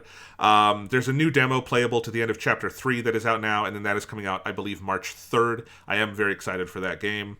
Even though the title, I still can't believe they just called it Triangle Strategy, but whatever. I can't. I mean, it's literally the exact same thing they did with Octopath Traveler. That game was debuted as Project Octopath Traveler, and then it came out as Octopath Traveler. They debuted it as a Project Triangle Strategy, and then it's going to be Triangle Strategy. I mean, it's my point the is, exact thing. Octopath Traveler on its own sounds like the name of a video game. Triangle Strategy sounds like one of those boxed PC games you would get at Office Depot back in the day that was educational that your dad would install on the computer and let you play. It's weird. I feel like the only reason you can confidently say that Octopath Traveler sounds like a video game is because they released a video game called Octopath Traveler. No, you can listen to me on this podcast saying that's what I wanted it to be called. It's a great title. Yeah, I mean, that's what I wanted for Triangle Strategy as well. It's strategies that involves triangles. I mean, it's what Fire Emblem always should have been called, is Triangle Strategy, because it's all about the sword, the axe, the spear. It's triangles, it's strategy. I don't know what the fuck a Fire Emblem is. That was a later edition of Fire Emblem that is not even in the most recent games. You're off on that. Yeah, well, in the Fire Emblem game that matters, in America, the one that was called Fire Emblem, it was all about triangles, and it was all about strategy, my friend. All right. Back in my day. Cuphead, the Delicious Last Course DLC, which we have been waiting for about as long as we were waiting for Cuphead back in the day, is coming out June 30th. I don't remember if we'd gotten a date for this before. Well, we've gotten a date for it before, the final new date. Yeah. Obviously, I know why Cuphead takes so long. Look at it. Mm-hmm. It's Cuphead. I am very excited for it, though. Cuphead is phenomenal. And at this point, this seems like it's just a full sequel that is going to be DLC. There's a free update to Metroid Dread coming out where they've added Dread mode where you die in one hit. They've also added a rookie mode, so pick your poison there. Earthbound and Earthbound Beginnings are coming to Nintendo Switch Online. Earthbound is just the Super NES game. Yeah. Earthbound Beginnings was the Famicom game Mother 1 that never was localized in the West, but then they did localize it on Wii U back in the day, and now it's going to be here. But no Mother 3. Yes. At this point, what's the holdup with why not? Because I don't they're get assholes. I don't know. It's it's the fact that we got an English localization of the second Fire Emblem game, and Star Fox 2 has come out. The canceled Super Nintendo Star Fox 2 is a game that you can legally play if you bought that fucking SNES thingy on. It's on Switch Online now. You can play it on Switch. All that has happened, and yet somehow, we're getting a lavish, full top-bottom graphical remake of Live Alive, and still there's not a fucking localization of Mother 3 is objectively the funniest thing in the history of video games. And the fact that they keep on putting out Mother 1 and 2 or Earthbound and Earthbound Beginnings, it's those two games have gotten multiple, particularly Earthbound has gotten a bunch of re-releases over the years. And still, Mother 3 is just missing. Do you think it's just because they don't know what to title it? Do you think they're just do we call it Earthbound 2? Do we just release it as Earthbound 2? It's this is too much work. I don't care. Let's just not put it out. Who gives a shit? Earthbound Endings. They did Earthbound Beginnings, do Earthbound Endings. There you go. How much do you think it would... I mean, it would be cheaper just to buy one of the fan translations, right? Find whoever wrote one of the... The thing is, Mother 3 has had this whole life. I had students in my video game class a year and a half ago tell me... I had multiple students tell me Mother 3 was their favorite game, and they just had to play it on emulators. It's aggressively weird at this point that they haven't done it. Yeah, it's particularly just because we are in this era where there is enough interest in re-releases of games from that period, and there have been multiple examples of games that, very famously never got Western releases that have gotten new localizations and come out over here. That the idea that for whatever reason, Mother 3 is just, impossible to do that with, it's just completely crazy. But I just find it delightful that Nintendo keeps on doing this and getting people's hopes up by showing re-releases of Earthbound and shit like that. But never Mother 3. Never Mother 3. Getsu Fumaden Undying Moon launched on Switch the same day as this announcement. This is a game that was on early access on Steam last year, but just came out in full release on Steam this year, 2022, and is now on Switch as well. This is a Konami made game that is a remake of an old Konami, I think, Famicom game. And it's kind of half remake, half completely new game. It's obviously got an all new art style. If you haven't looked at the art, it looks really cool. I have not played it yet. I am planning to pick it up. This looks really fun, and the art style is gorgeous. So I'm glad this is on console as well here. And this is the full release, like I said. Demon Slayer, the Hinokami Chronicles game, is coming to Switch June 10th. Makes sense. All of those CyberConnect 2 games have been on Switch as well. Yeah. So there you go.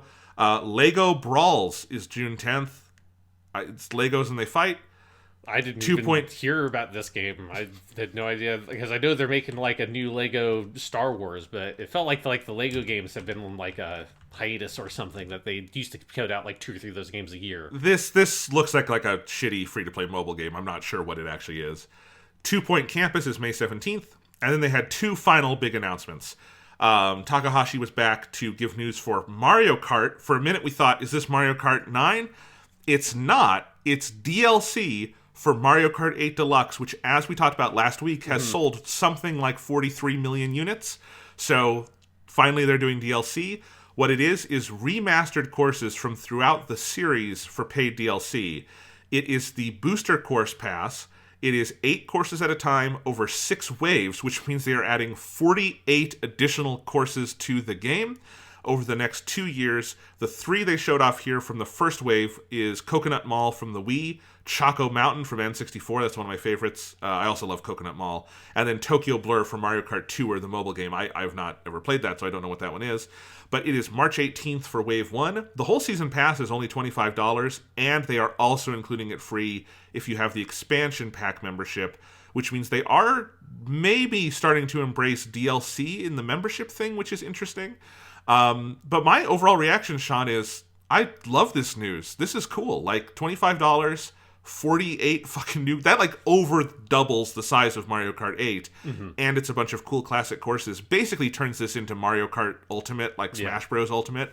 And that's cool. Honestly, if you gave me the choice between Mario Kart 9 or Mario Kart 8, which is just basically plays perfectly, but you get all these courses from all over the series, I think I'd choose this. $25, existing game, all the new courses. I'm cool with that. Yeah, this feels to me like this feels to me like we have pushed back our plans for Switch 2 or like that kind of stuff. I feel like has moved further back because of like how much the shortages have hit like obviously everybody, including Nintendo, and they're like, because they typically don't really put out multiple Mario Kart games on a single platform. So it would make sense that they wouldn't want to do a Mario Kart 9 on the Nintendo Switch and would want to save a Mario Kart 9 for a Switch 2 or something like that. But it's also, they've got their Mario Kart people over here. They've got, like, it's their most successful game. It is their most successful game. It is a game that is ripe for DLC. I mean, so much so that the original Mario Kart 8 had DLC on the Wii U. So it makes perfect sense. And yeah, like I'm with you, Jonathan, that it is like this is like what they should have been doing all along. Like, it's just always felt weird that Smash Brothers is kind of the only game that they like support long term with multiple phases of DLC. Everything else either gets nothing or it gets like one big DLC update and that's it. Like a Mario Maker 2 or Splatoon did that also. This is like Splatoon was regularly supported for like 2 to 3 years. It had sure, but I mean, like in terms of a big update, like they did their like one big like Octopus whatever update. Well, that was for single player. Yeah, the multiplayer had new stuff constantly, but it was always free. Okay. Yeah. So, but I guess then outside of like Splatoon and Smash Brothers, then they didn't really support Mario Maker 2 basically at all. They have like never done DLC for Mario Party, which seems crazy. They don't do DLC for any of the sports games. All games that are like set up for playable characters and playable stages being very clear vectors for support, but are never supported in that way. And Mario Kart being like the most glaring example, like so much so that, and I can only assume that we are part of what made them make this decision, because we literally had this conversation on last week's podcast. We were talking about Mario Kart, how it felt weird that it's their most successful thing, but they don't like sell anything more, that there had never been DLC for Mario Kart 8. And then lo and behold, they listened to that podcast and like, they have a fucking point. We could be making way more money. Let's just put out some Mario Kart DLC. I mean, if you've got 43 million players on this game and you're not selling DLC, is that like a shareholder violation? I mean, at a certain point, like, that's crazy that you wouldn't do that, So yes, here they go. If 10% of the people who bought Mario Kart 8 buy this DLC, that's fucking 4 million people. Yeah, that's a lot of money. Yeah, it's a crazy amount of money to just leave on the table to not do any like updates for Mario Kart, because I mean it's been a long time, right? I mean this is a game that launched basically with the Switch, right? Like a month later, yeah. Yeah, so it's like it's a kind of an old Mario Kart at this point. So it's like weird to wait this long to put out new DLC, which is what makes me think it's like this comes with a internal pushing back of deadlines and projects on other stuff because of the like knock-on effect of the superconductor shortage. And it's just like, well, we've got a bunch of holes in our production pipeline. Here's the thing that we can make that's like really cheap and easy to make. There's remakes of old courses, stuff like that. It's like a very easy pathway for all that, and it's like whatever. It's a super old game, doesn't matter. It's still every year it's one of the best selling games of that year. So let's put out some DLC and it's going to make a shit ton of money.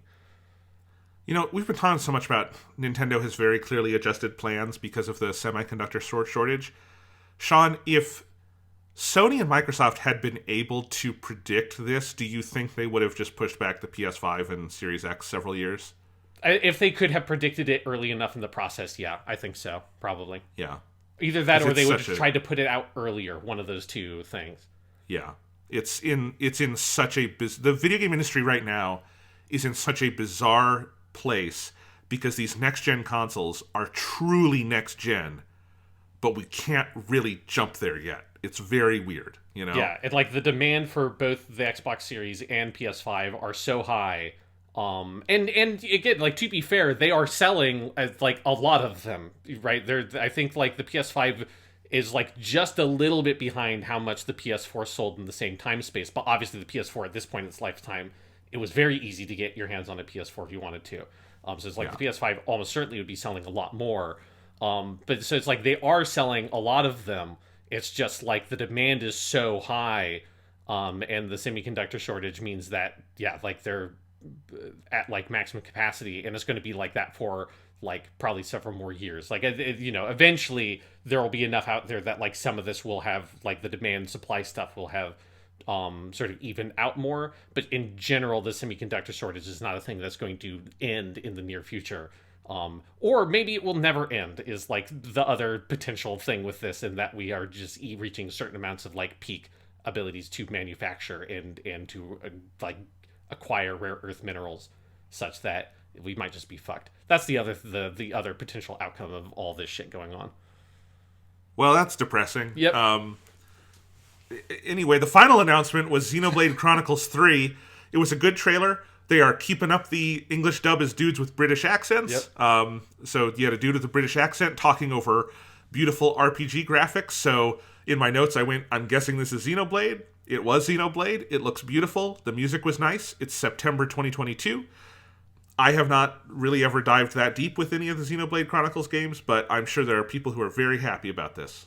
And yes, good for them. Yeah, that was my reaction as well. It was like, it looked like a cool Xenoblade trailer. I've never played any of those games. I'm happy for the people that like it, though, because I know that it has like a very dedicated fan base. So yes. Well, and I always like when you see a franchise that is both substantial and beloved, that it's gotten a lot of success and support, because Xenoblade Chronicles 1 almost never came out in the States. Yep. You know? Like, the reason why we have the weird British voices is they did this European dub, and then they were going to do an American dub, and then they're like, and they kind of put it out, and then the Wii version was like a very limited print run so forever it was really hard to get, and then it just kind of exploded. And Xenoblade Chronicles 2 is one of those, that was a launch window game. Well, it was the launch year game for the Switch. And that's one of those games that like very clearly benefited from like the Switch bump.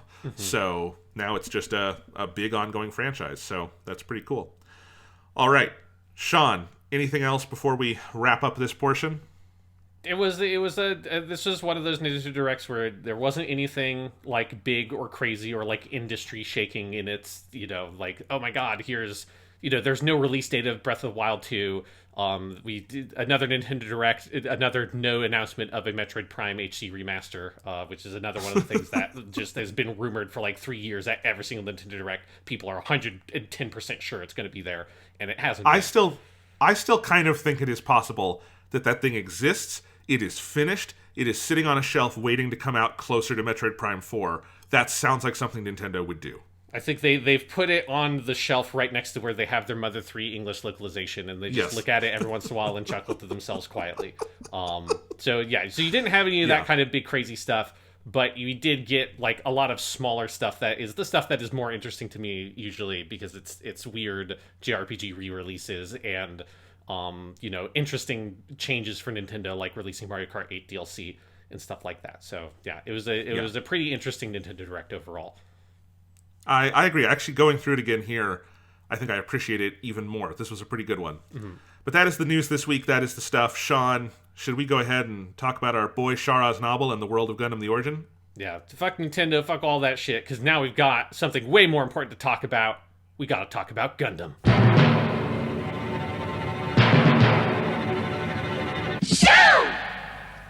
Hello and welcome to Weekly Suit Gundam, the special bonus podcast brought to you by the folks at the Weekly Stuff Podcast. I am Sean Chapman. And I'm Jonathan Lack.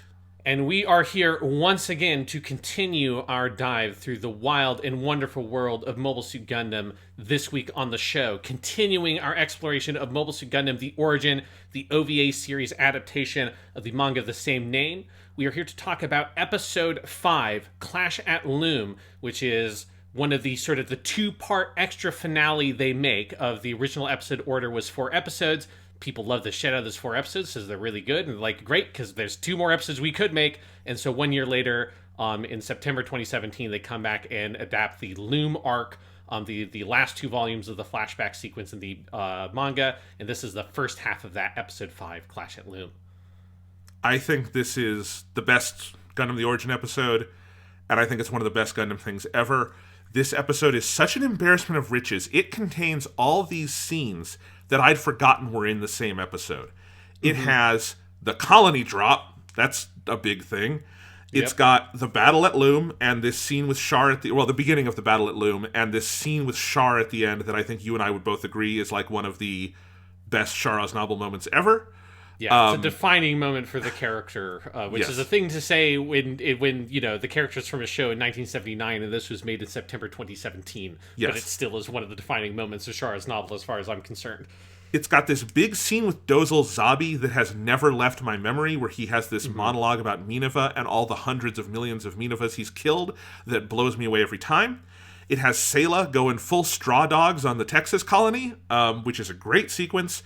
And it has my favorite scene in Gundam the Origin, one of my top 10 Gundam moments ever, which is Crowley Hamon singing Don't Say Goodbye in the Club Eden, which is a moment that staggers me every time, and I watched 4 times last night when I was watching this episode. This is a fucking all-timer episode. Yeah, this is a great episode of Gundam. And it's one where it's interesting, and it makes sense to me that the way that this production worked is like that these kind of were slightly separated and done on their own kind of like production block after the first 4 came out. Because both Episode 5 and Episode 6 are longer. They're both 90 minutes long, although like 10 minutes of that is a super mega recap at the beginning. But they're still beefier episodes that are adapting full volumes. Like this is a very like close, faithful adaptation of that entire volume of the manga, which the only other time we've had that is Episode 1, and there's a lot more going on in this material than was going on in Episode 1.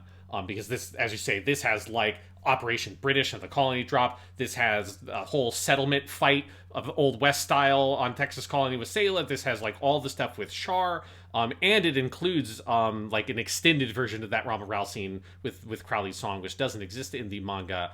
But there's something about this that feels like it's we've kind of gotten rid of most of our problem of like we've got a bunch of like the kind of the subplots fiddling around in the earlier episodes, and this kind of gets to mostly be this just like very luxurious adaptation of these 2 volumes for Episode 5 and Episode 6. And yeah, it's just you're just as a Gundam fan, it's just a complete feast. It's just incredibly fun, super engaging, and it is this great realization of what is one of the most interesting periods in the fiction of the 1 Year War and of Mobile Suit Gundam that we've only ever seen glimpses of in some other adaptations, like the first episode of MS Igloo does its own version of the Battle of Loum, which is quite good for like the confines of what MS Igloo could do. But this just gets to go to such detail about all of this stuff that's so rich and so interesting. It's a really stunning thing, because I think if this episode had just one of the things I listed earlier, it might be like a Gundam pantheon-level thing, and it has like 5 or 6 of these just like pantheon moments in them, and not just as discrete moments. I think the overall thrust of this episode is so powerful in building this sense of this world falling the fuck apart around you, and then at the end, this man in the middle of it who is living his best fucking life, you know, and is using this moment to basically ascend. And it is powerful and disturbing and thrilling and so many other things. This is about as good as it gets. Oh my god. Yeah, because this is able to do that where, because it is just this very holistic adaptation of this volume of the manga, it gets to have the breadth that these sequences have in the manga. And I think that's the thing in our conversation last week on episode 4, that like I think that episode's kind of messy because it's having to jump around between these kind of disconnected events because it's presenting things in different orders than the manga did, because there's some stuff that was left over. And this episode, by being able to be about more than just Char, or more than just like Artesia/Sayla, which is what episodes 1, 2, and 3 of the Origin are, is they are any of the changes that were made to the source material were made to confine and narrow the focuses of episodes 1, 2, and 3 to a specific character. Char, Artesia, Char. And then this is like, no, episode 5 is about the whole scope and sweep of the history of this world at this pivotal moment. And Char and Sayla both get to feature like equally as two characters, like at this kind of pivotal point in the history of the world and of their lives. Yeah, and it is, because this episode is also one, and it's true in this stretch of the manga, that is full of details from like the original Tomino novelization, which like gives you the full timeline of like how all of this laid out and played out. And you see some of that in other parts of the lore as well. And seeing this full dramatization of it, of like the days, like what did the colony drop entail? What are the days leading up to the Battle of Loum? How are the different parts of the world reacting to it? The like politics of it all are also just so deeply interesting and disturbing and profound. Yeah, and like the strategy, the like military tactics, the conceptualization of like the role that mobile suits and like the tactics in the world of Gundam and how that changes, and hitting on that like technology and its relationship to warfare and its relationship to politics thing, which is a sort of core thematic element of the franchise, really gets to like take, I think, like front and center for a lot of this episode. 100%. Before we dive into the full like arc of this one, I do want to say, just again, this one has a very long recap. The recap in this one is 8.5 minutes. I also found it very entertaining because they completely ditched the recap structure from the first 4 episodes, and instead they do it almost like a promotional video where like it's going through and like montaging thematically all of these things. Part of it is done via a timeline, and the writing on it is so good for the lines that Akio Otsuka has to say, like, these siblings have always been at the mercy of the times and of a sad fate. Or when it gets to Char, for this man, revenge is in and of itself a righteous cause. And then the last line of the whole thing is, will there ever be an end to this man's war? And you get Akio Otsuka saying those lines over this like kind of hype as fuck recap. By the time it ends, you are very jazzed for the following 80 minutes of animation. Yeah, it almost feels like you watched like a super trailer for the movie. Yes. Like it's like it just has these very flashy title cards and stuff coming up, this very slick editing and yeah, that super sexy narration by Mr. Akio Otsuka. Still like imitating broadly the kind of like vocal stylings of the original narrator of Mobile Suit Gundam. I'll say, in episode 4, when that had its 8-minute long opening, I was mostly looking at my phone through that. So fair enough. Because I was like, as soon as I realized, like, oh, this is just the same as the recap from episode 2 and episode 3. I don't need to like stare at this for 8 minutes. This one, I watched the whole thing through riveted because it is edited in such a effective way.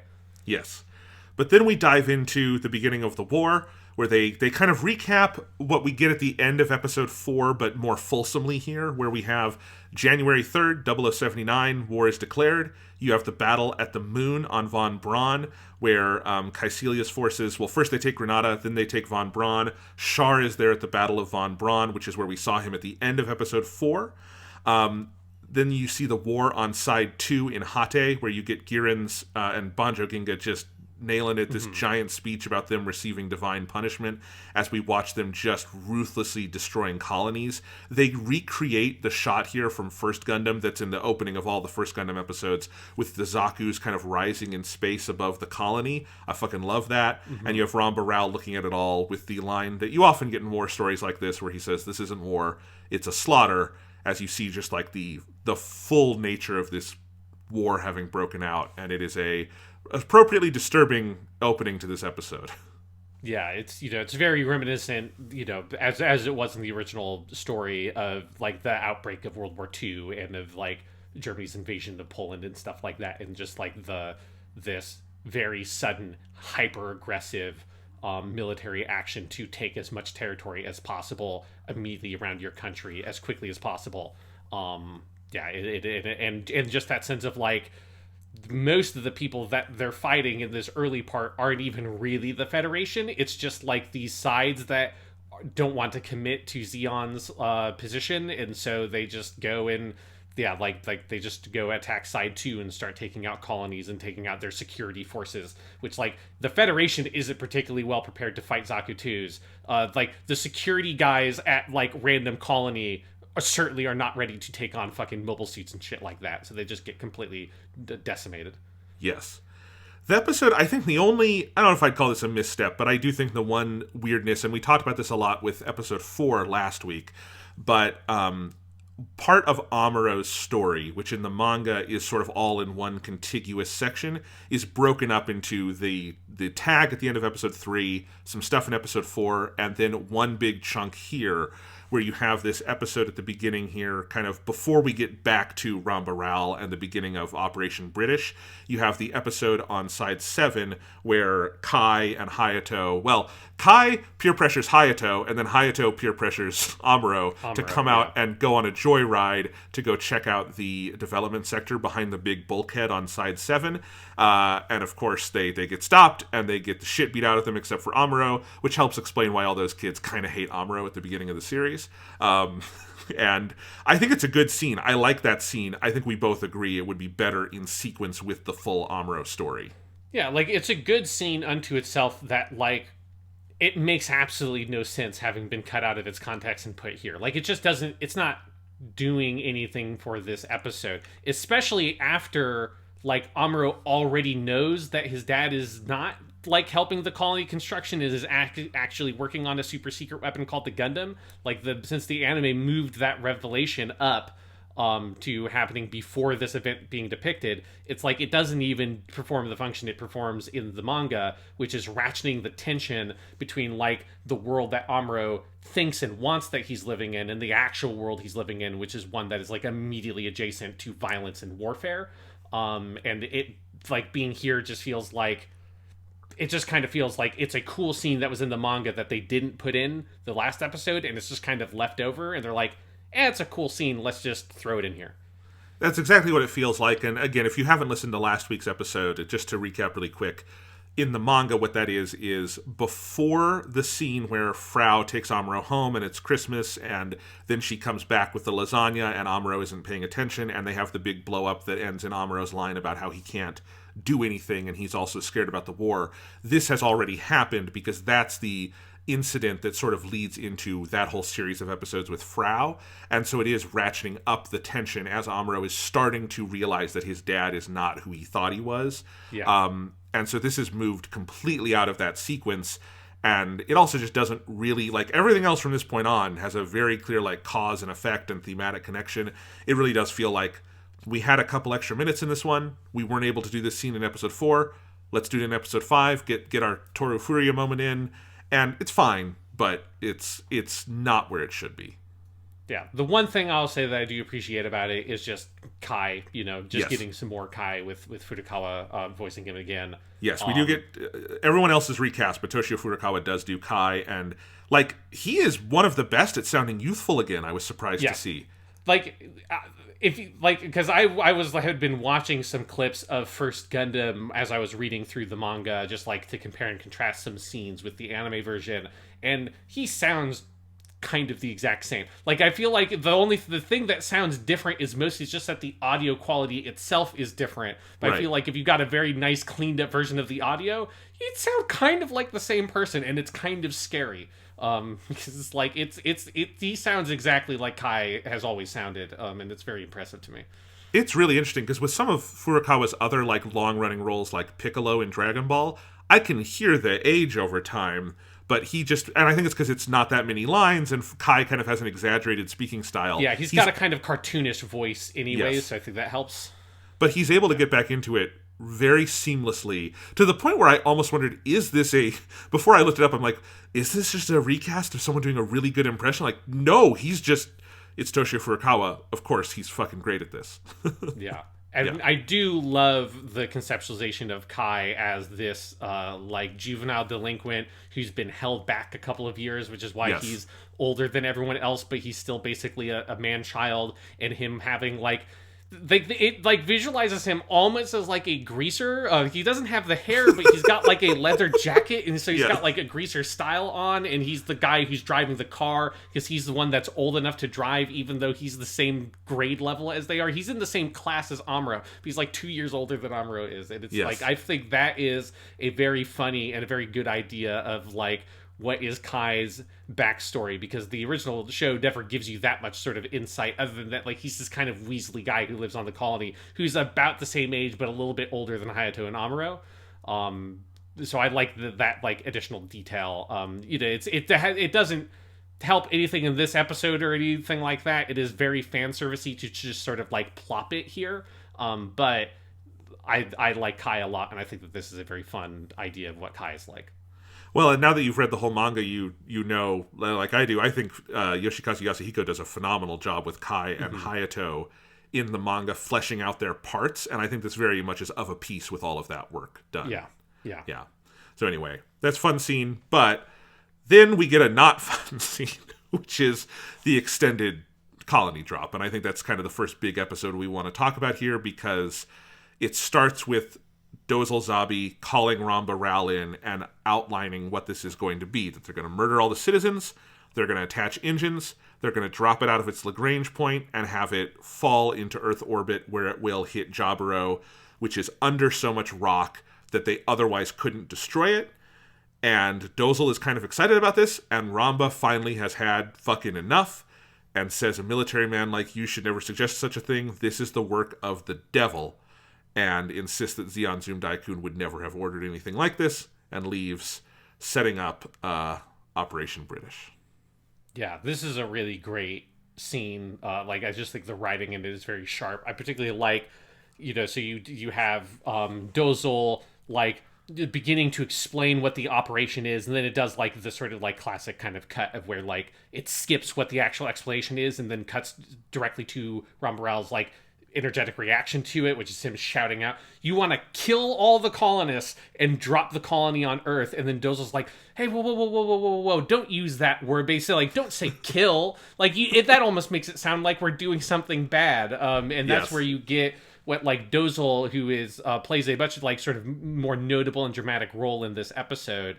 Sort of a lot of that character's kind of dilemma and who he is, where he's so, you know, as we talked about all the time with Dozle Zabi, is like, he's not a bad person. Certainly not in the way that, like, Giran and Cassilia are, like, bad people who do bad things because they're just greedy and power hungry. Dozle Zabi, like, at his heart, is like a gentle giant kind of person who is put into this role with his relationship with his family. And he has to, in order to be able to do the awful, cruel, like, abjectly inhumane things that he does as one of the leading generals of the Zeon army, he has to rationalize it away. And so that's like a lot of his whole plot in this episode is about him rationalizing it.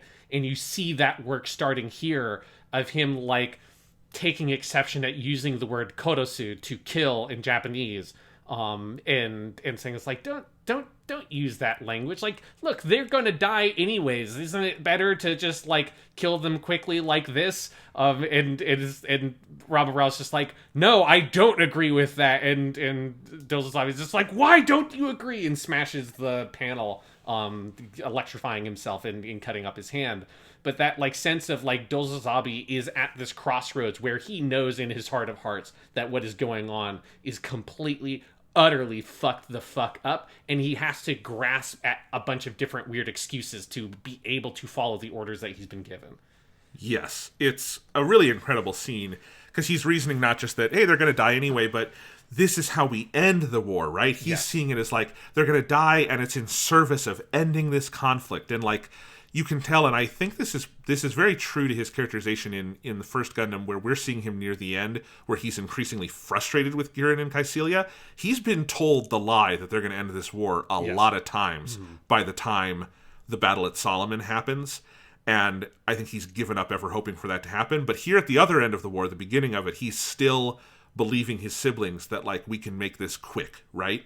And he's very wrong about that, and Ramba Ral is right, but Dozle is also correct in saying, hey, Ramba, you're a fucking hypocrite, look at what you've just done. And I think there's that line where Ramba says, like, I know I've done terrible things, but I'm not doing this.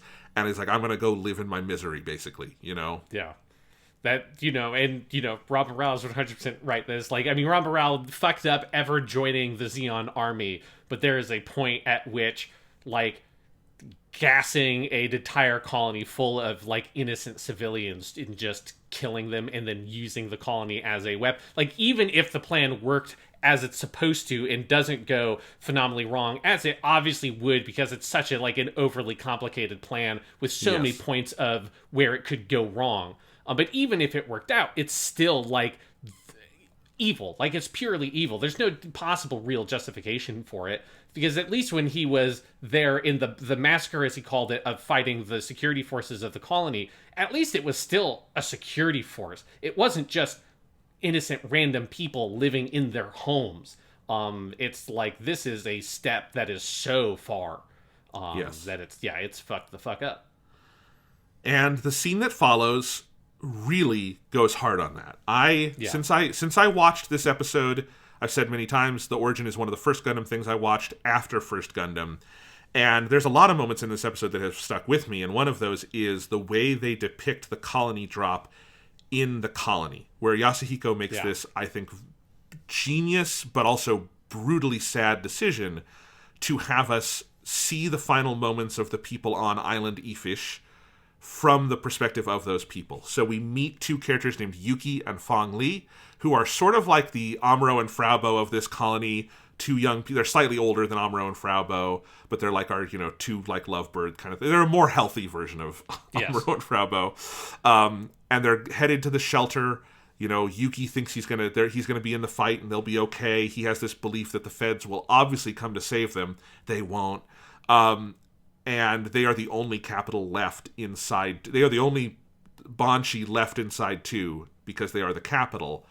And you see the entire thing from their perspective, including the absolutely horrifying imagery of the mobile suits layering heat-resistant coating over the whole colony to block out their ability to see. Like, that's step one. And then you go on from that, where you have gas being flown in. The entire colony is gassed. Yuki dies trying to get back into the shelter where everyone is dead inside. I mean, very explicitly invoking Holocaust imagery throughout this segment. It is one of the most brutal things Gundam has ever depicted, and it needs to be if they're being honest about this piece of the fiction. Yeah, no, it is one of, I think, the strongest creative choices in the prequel stuff of Gundam the Origin is this of creating two kind of new characters for this kind of chapter to see this all through their eyes, and as you say, to really like sort of like experience the horror and tragedy of this event that is like, it's basically a composite of the Holocaust and the nuclear bombs in World War II, right? Because part of the thing is also, it's this, we are killing a massive civilian population in this gambit, in this bid to do so much damage in such a short period of time as to pressure directly the enemy nation into capitulating and ending the war, which is like the reason and logic and like the reasoning behind the nuclear weapons. And so it is putting those two sort of like big different kinds of tragedies of World War II and combining them together in this big thing. And it's that kind of like, it's part of like the awful, like the idea of the nuclear weapon being a thing used to try to end the war at the beginning of a war is such a like, it's evil like extension of the logic of like the very evil logic that already existed in the original usage of the nuclear bomb of like, well, if you're going to use that at the end, why not just do the same thing right at the beginning, right? Why not just completely brutally without mercy wipe out so much of the enemy with one massive attack as to just force them into capitulation right at the beginning of a war? Why would you wait until the very end to try to do something like that? And it's such an evil, but you can so see how people like that, how like someone with that mindset would believe something like that. it is frighteningly plausible, right? Obviously, we don't have currently space colonies or anything like that, but you can see how the parallels of how this kind of stuff has happened in history, and also if there is another like massive outbreak of like a more classical vision of what warfare looks like, rather than these sort of more kind of small skirmishy kind of thing and like long distant remote engagements, which is what modern warfare is like. If we had like large standing armies between major powers actually engaged in long-term conflict, that this might be the kind of thing that would happen. This would be the kind of logic that would likely be deployed in that kind of engagement. Well, and because other than the details with Yuki and Fong Li, our two original characters here, the sequence of events is identical to what is laid out in the novelization and like the original lore of Universal Century Gundam, which is that they gas the colony. In the novels, they actually gas all the colonies. Like, that's how they destroy all of Side 2. But they gas the colony, they drop it out of the Lagrange point, it they probably should have seen it coming, but it breaks up, and then it falls in these three places. And all of that are just details from the original lore. And so it also very much connects to the World War II logic of original Gundam, which I think is something that's really essential to understanding First Gundam. We've talked about this a lot on the show, that, Yoshiyuki Tomino is part of that generation. He's born in 1941, so he is, a young child during the war, but he grows up in the shadow of it. He would have grown up in the occupation, all of this stuff. So, the fiction these people make is very directly influenced by the war, right? This is also true of Hayao Miyazaki. This is true of Isao Takahata. This is true of this whole generation of animators.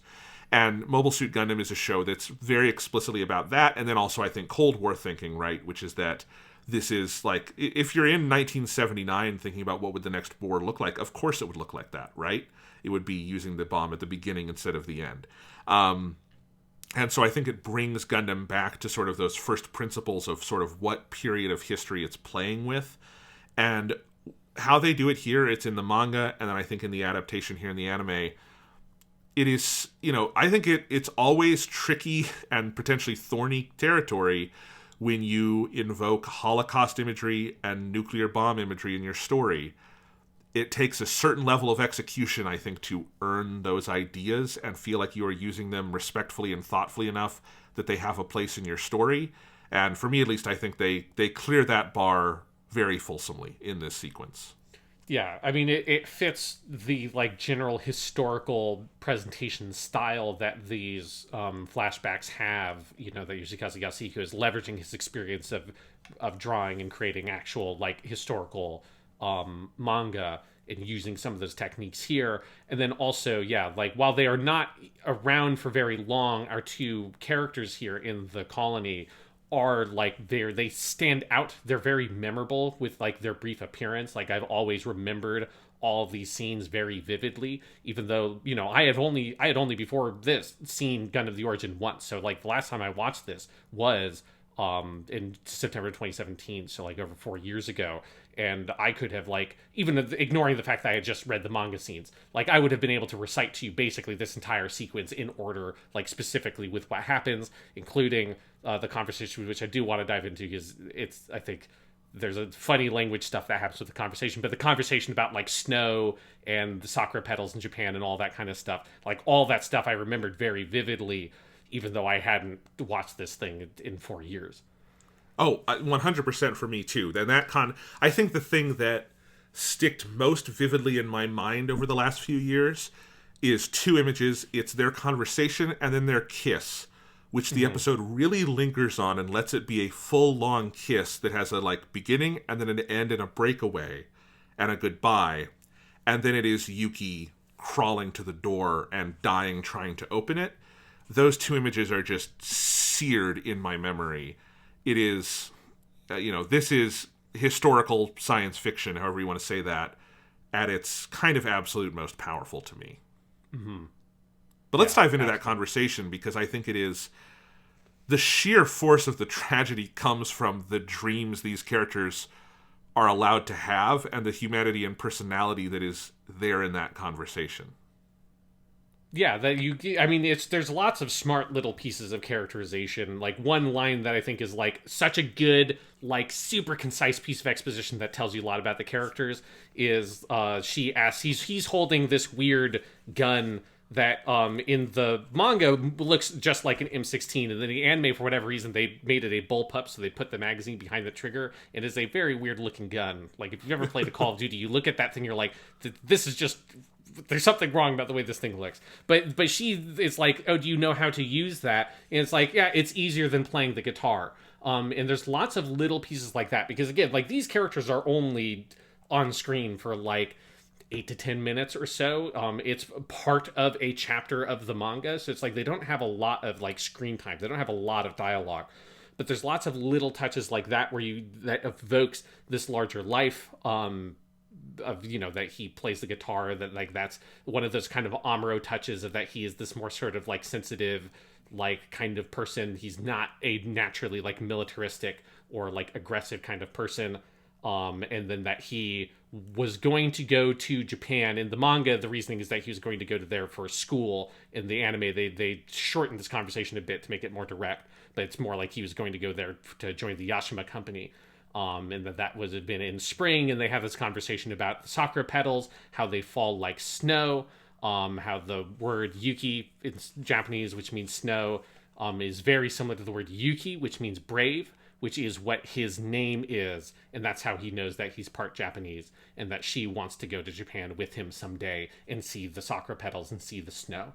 It's just this nice sort of like normal conversation between these two young people thinking about the kind of life they would like to have, that's very rooted in very classical Japanese imagery of like of the snow, or of the sakura petals, which is your imagery of like spring and new life, contrasted with snow, which is your imagery of winter and like, you know, the end of life, or like the dormancy of life during winter, and like the contrast of those two sort of seasons and features of nature that then of course comes back around with like what happens with the colony and the gassing. Yeah. I mean, you're looking at the pages right now. I'm looking at the pages right now. This is such an achingly, beautifully, hauntingly, powerfully drawn section of the manga. And I think they do it absolute justice, with the like exception of, we've talked about this before, that I would probably prefer a slightly like sketchier animation style if I were doing the show, just to capture the sense of the manga. But they really do capture, I think, this series of images that you get here, the details on the characters' faces, just how much is conveyed in a short amount of time. I mean, and actually, it's such a direct adaptation. You know, looking at the pages right now, it almost looks like the storyboards for the sequence in the anime, you know, which I think is how to do it, because it's pretty much a perfect sequence as it is written. And I think that detail about, you know, him knowing he's some part Japanese in the manga, I forget this is in the anime, but she has the line about, my eyes are dark, maybe I'm kind of Japanese, she says, and he's like, oh, maybe you are. And like there's this thought they have, and it's a really interesting moment, because it is this scene that is historically informed, but is also imagining a future where national boundaries have kind of like withered away to a point where it's like this distant history the characters are thinking of. And I think all of that just lends this sense of like, it's an almost like, and this whole episode is like this, an end of history sequence of like all of humanity up to here has led to this point, and now a lot of humanity is about to end. Yeah. But you do get, and this is a very trivial point, but something I find very fascinating, is you do get like a weird linguistic thing that happens because it's a more compressed version of the dialogue that is in the anime. So like the line that she has about like, oh, I've got black hair and brown eyes, maybe I'm part Japanese, that's not in the anime version. But there's like a dialogue exchange that I have to imagine that when it happened, anybody whose job was to translate this scene like reflexively punched the wall, because they're like, fuck, how do you translate this? Because it's a scene it's a piece of dialogue that makes absolutely no sense if you try to think about it logically as it's happening linguistically, which again, it happens because they're compressing an exchange that happens in the manga that makes more sense. Because these two characters, while they are speaking Japanese, obviously in the show, because it's a Japanese production, you're meant to understand, as is the case in basically all Gundam, that they're probably actually contextually speaking English. It's just being presented as Japanese for the convenience of the audience, right? So they're because otherwise they wouldn't be able to have this conversation about like what the words mean in Japanese. But there's this weird exchange that happens that if you think about it and try to translate it literally makes absolutely no sense, where he says in spring, in April, Japanese petal, or the sakura cherry blossom petals fall like snow, saying the word Yuki in Japanese. The girl then says Yuki with a question mark. And then later in the conversation, she says, or he then says something about like, oh, my name is Japanese. It's Yuki. Like, that's where it comes from. And she goes, Yuki, Yuki. He says, no, Yuki means snow. Yuki means brave. But that exchange can't possibly happen unless he had used the Japanese word Yuki to say snow in the original conversation. So what he said was, we are meant to believe that he said in English, the sentence, in April, in Japan, sakura cherry blossom petals fall like Yuki. She goes, Yuki? He says, yeah, and my name is Yuki. It's a Japanese name, too. And she goes, Yuki, Yuki. He says, no, Yuki is snow. Yuki is brave. And it is like an objectively insane exchange to have that makes absolutely no sense unless you assume that Yuki is a massive fucking weeaboo-ass nerd who just likes to put random Japanese words in for normal English words in a sentence. And that is my, like, logical explanation for what is actually happening in that conversation, in that scene in the anime. And he's such a weeaboo nerd about it that Fong Li is not taken aback by him randomly doing this in this moment of tension. Yes. I think that is the right way to do that. That makes that scene even sadder. I like weeaboo nerd Yuki. Yeah, it's one where like the subtitles and the dub, because I watched the dub version of the scenes just because I was curious. They both have to kind of jump through some hoops to have characters like rapidly explain what the words mean, or like just say, "Oh, it falls like Yuki." Period. Snow. Period. Which I think is what the subtitles do. Which is just like, no human being would ever talk like this, but it is an insane conversation because of how it's mixing up the languages. Thinking about that, I do want to point out that I found it very interesting that Yuki is voiced by Ono Kensho, who is Hathaway in Hathaway's Flash. So that was like a fun little, this like quite a while before he gets his actual really big role in Gundam. He had this one smaller but like notable role, right? Like they very intentionally cast him, and then Seto Asami, who's also a pretty big voice actress. She's Kujo Sada in Genshin Impact, as well as like a bunch of other stuff. She's the Fong Li, she's the girl. So they even though they're pretty small roles, they cast two pretty significant voice actors to voice them, because I think they pretty clearly identified this, like, we need to make sure these characters make a very strong impression very quickly. So like, let's get some people who would otherwise be leads in their own show to voice these two pretty small side characters. I mean, Ono Kensho he's the god of Uno. Yes, he's the god of Uno. He's also Japanese Harry Potter. So, it's like you got to get a good guy in there to voice Yuki. I did not know he was Japanese Harry Potter. That's amazing. Yep. That's a fun fact. All right, but you have everyone die inside the colony. Obviously, this Holocaust imagery of death being mechanized, industrialized, and then they go through the full historical sequence, which has basically been unchanged since First Gundam, which is that they drop the colony on they move it out of orbit on January 10th. It takes 5 days to get near Earth orbit. In that time, the TNM fleet tries to intercept to destroy the colony, but they can't, which is part of why the colony looks so fucked up once it gets to Earth, because it's been attacked a bunch. On January 15th, it gets to low Earth orbit. It splits in 3, and on January 16th, the 3 parts each enter the atmosphere, the front landing in Sydney, destroying Australia. They recreate the original image from the show pretty much verbatim. Another section lands in Canada, raining debris all over America, which is a detail that the manga plays with during their stretch through America. Yeah. And then a third in the Pacific, which causes tsunamis and earthquakes all over East Asia. So basically the whole globe is affected, and half of Earth's population dies. There's a line that is in the manga and in the anime where they talk about when deaths from starvation and disease were factored in. So it's like, this is probably something that would have taken decades to figure out, I would have to imagine, like the full accounting. Yes. But they really, really stress and make you feel like this thing that is kind of just one line in the opening narration of First Gundam, what a horrific, like this tragedy could and maybe even should be like the subject of its own fucking show within the canon, because it is such a horrific thing to imagine, and it is laid out so matter of fact here, it makes it even more disturbing. Yeah, it's definitely, I think that line about it being, it took a long time to total the death, tally the counts of death, and there's lots of disagreement about what that total is. But in general, when you factor in disease and starvation resulted from the impacts, it's about half of the population of Earth was killed. And I think like the way that it's phrased, it's such a like, it sounds like a phrase that would be in a documentary, that would be at like the end of the trailer of that documentary or something about these events. It does lend it that like sort of historical weight. And yeah, like both the original time I watched this episode, when I read these sequences in the manga, and this time watching this episode, I get like sick to my stomach when it hits that point, because it's like, it does, I think, hit home the magnitude and the scale of the tragedy and the devastation that these things cause.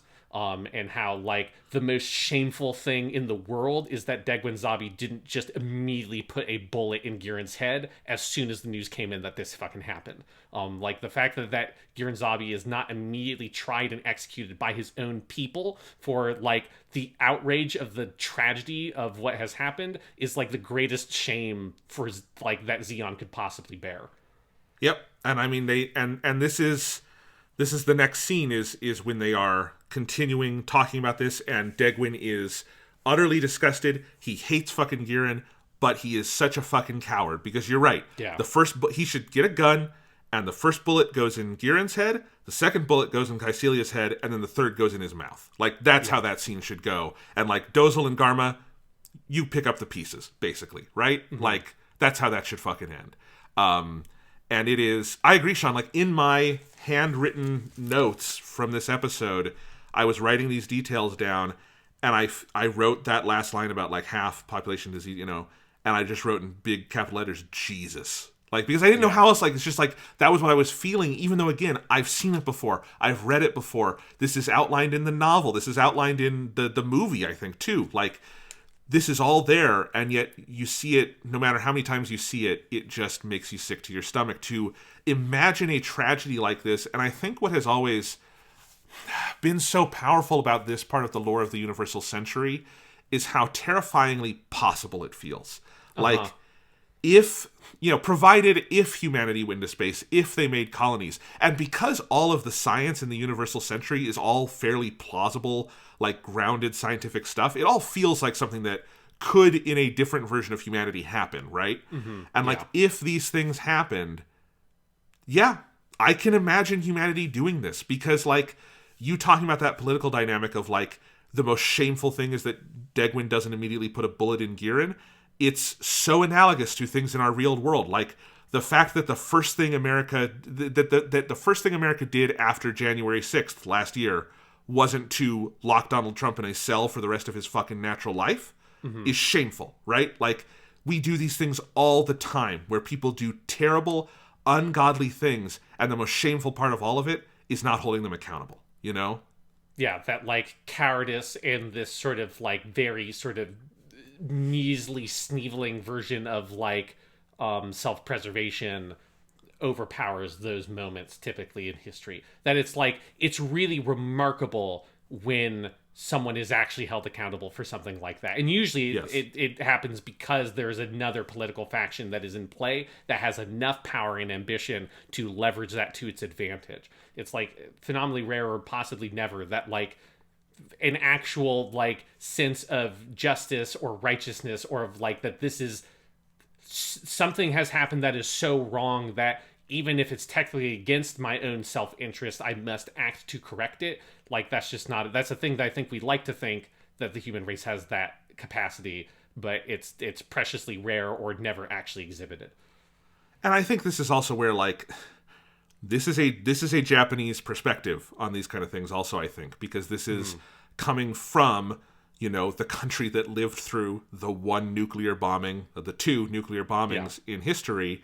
And, I feel like in the West, our sense of World War II is like, the Holocaust was terrible, but we beat Germany, Hitler killed himself, and then we had the Nuremberg trials and stuff, and right? And it's like, okay, well, yes, this one group of people was, to an extent, held accountable for the sins of World War II, but, like, Stalin is never put on trial for the shit he does in Russia. He lives out his natural life and dies, right? And if you are in Japan thinking, maybe those 2 nuclear bombs weren't strictly necessary, no one is held accountable for that, right? And that is where... And lots of Nazis aren't held accountable, right? Exactly, Lots of yes. Nazis do get integrated into different countries, including America, and they're, like, scientific and weapons development programs. So it's like, lots of Nazis ended up getting very fat and very rich off of the spoils of that war, if they were able to leverage their experience into getting a position of power of authority in other countries, which is what happened. Yeah. So, again, this is... When we talk about the historically minded nature of the storytelling of the Origin, I think it's moments like this where you feel the weight of that and why Yoshikazu Yasuhiko was uniquely equipped to do this on a narrative level, not just his artistic, chops as a artist and an animator and a drawer, Yeah, and yeah, it's that scene between Degwin and Girin, where Girin's just, like, going on about, like, okay, well, now we have to go do the Battle of Loum and blah blah blah blah blah, and Degwin is just, like, out of it completely, right? He scolds him, but then he just gets up and goes back to his room and is like, Garma, like, here, lend me your shoulder, I'm just going to leave. And Girin basically just says, oh, father must be getting old, and nothing actually comes of it, right? He gets, like, a brief talking to from Daddy, and then Daddy leaves, and that's it. He checks out. And he will continue to be checked out for this series and then all of First Gundam until the moment when he finally stirs enough to go try to do peace talks, and that's when he gets killed. Yeah. His line is, "You've already killed billions. All the blood that has been spilled isn't enough for you." I do think it's powerful that this episode multiple times invokes the sense of the numbers, Mm-hmm. Because it's like, this is a bigger series of numbers than you would typically get in human history now in, like, 2022 or when this was written or any of that.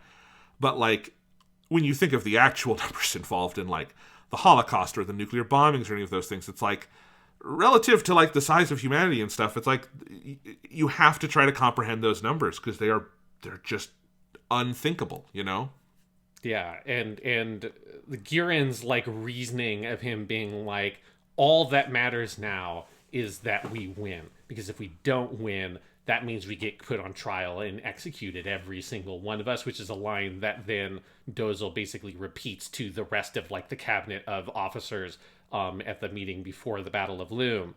And so that being, it is this sort of, again, this sense of, like, self-preservation that he invokes of, like, yeah, we fucked up, but, like, if we don't win, there's no coming back from this. We are basically guaranteed to die. So now winning is the only thing that matters.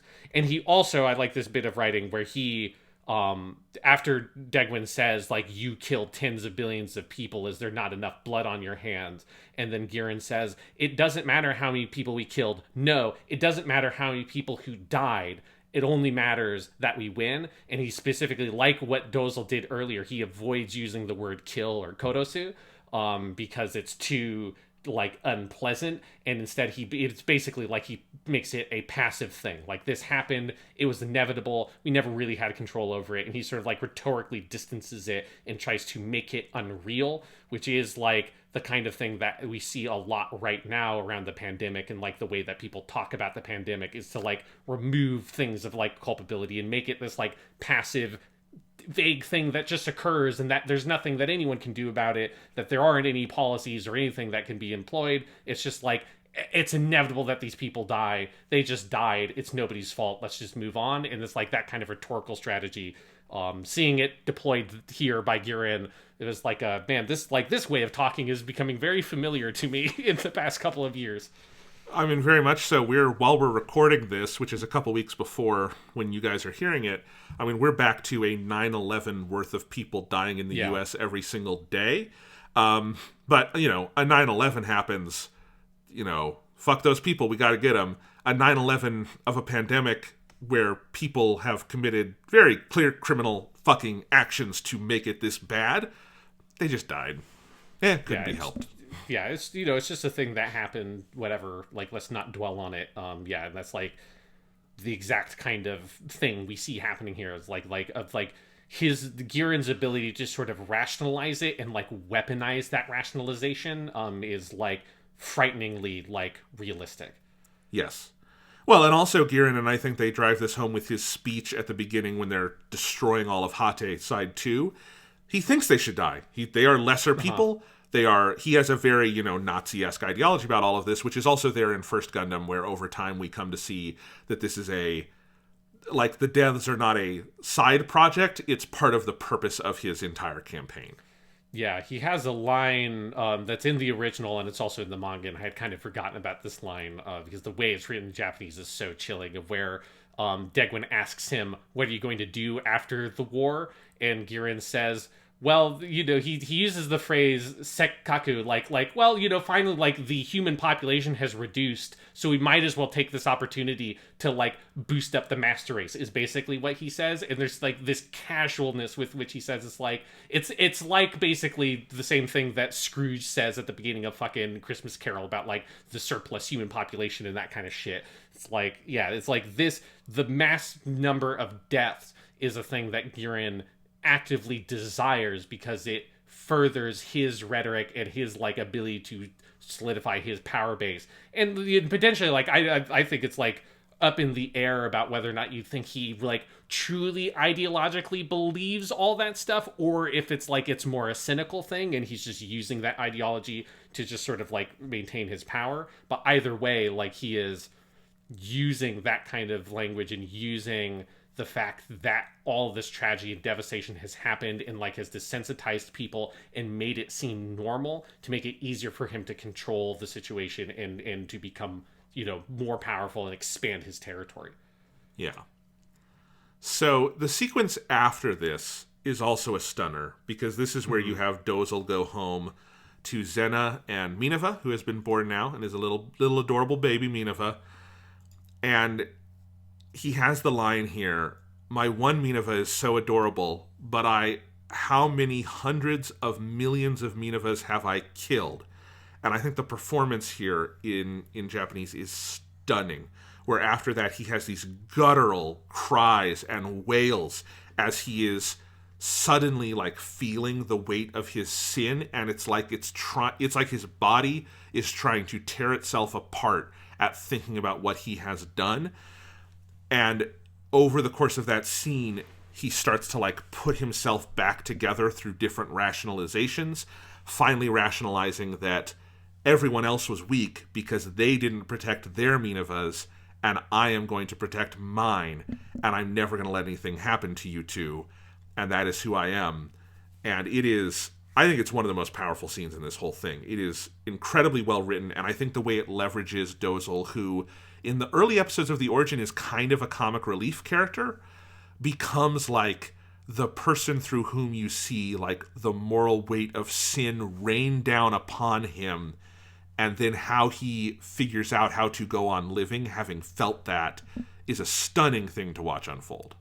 Yeah, it's incredible. It's a scene that, like, this is one where, I mean, it's very directly the scene in the manga, like, word for word. It's, like, the whole sequence, but this is where, like, I think Kenta Miyake's performance, he plays Dozel, like, elevates the anime version even above that scene, because I don't think we haven't really talked that much about his performance specifically, but he's, like, people would be very familiar with him now as All Might in My Hero Academia. He's in a bunch of stuff. Like, he's a great, like, long time voice actor, and yeah, like his ability here to, because this is also something that he brings to the character of All Might, who has both extremes of he's very comedic like most of the time, but then when he gets very serious, there's like an intensity and an honesty to his acting that I think is really strong, and Dozel has like a lot of those same qualities. And so when the kind of comic relief elements of the character kind of fade away and you see how it's like the reason why he was comic is because he is human, right? Is because he's the one who like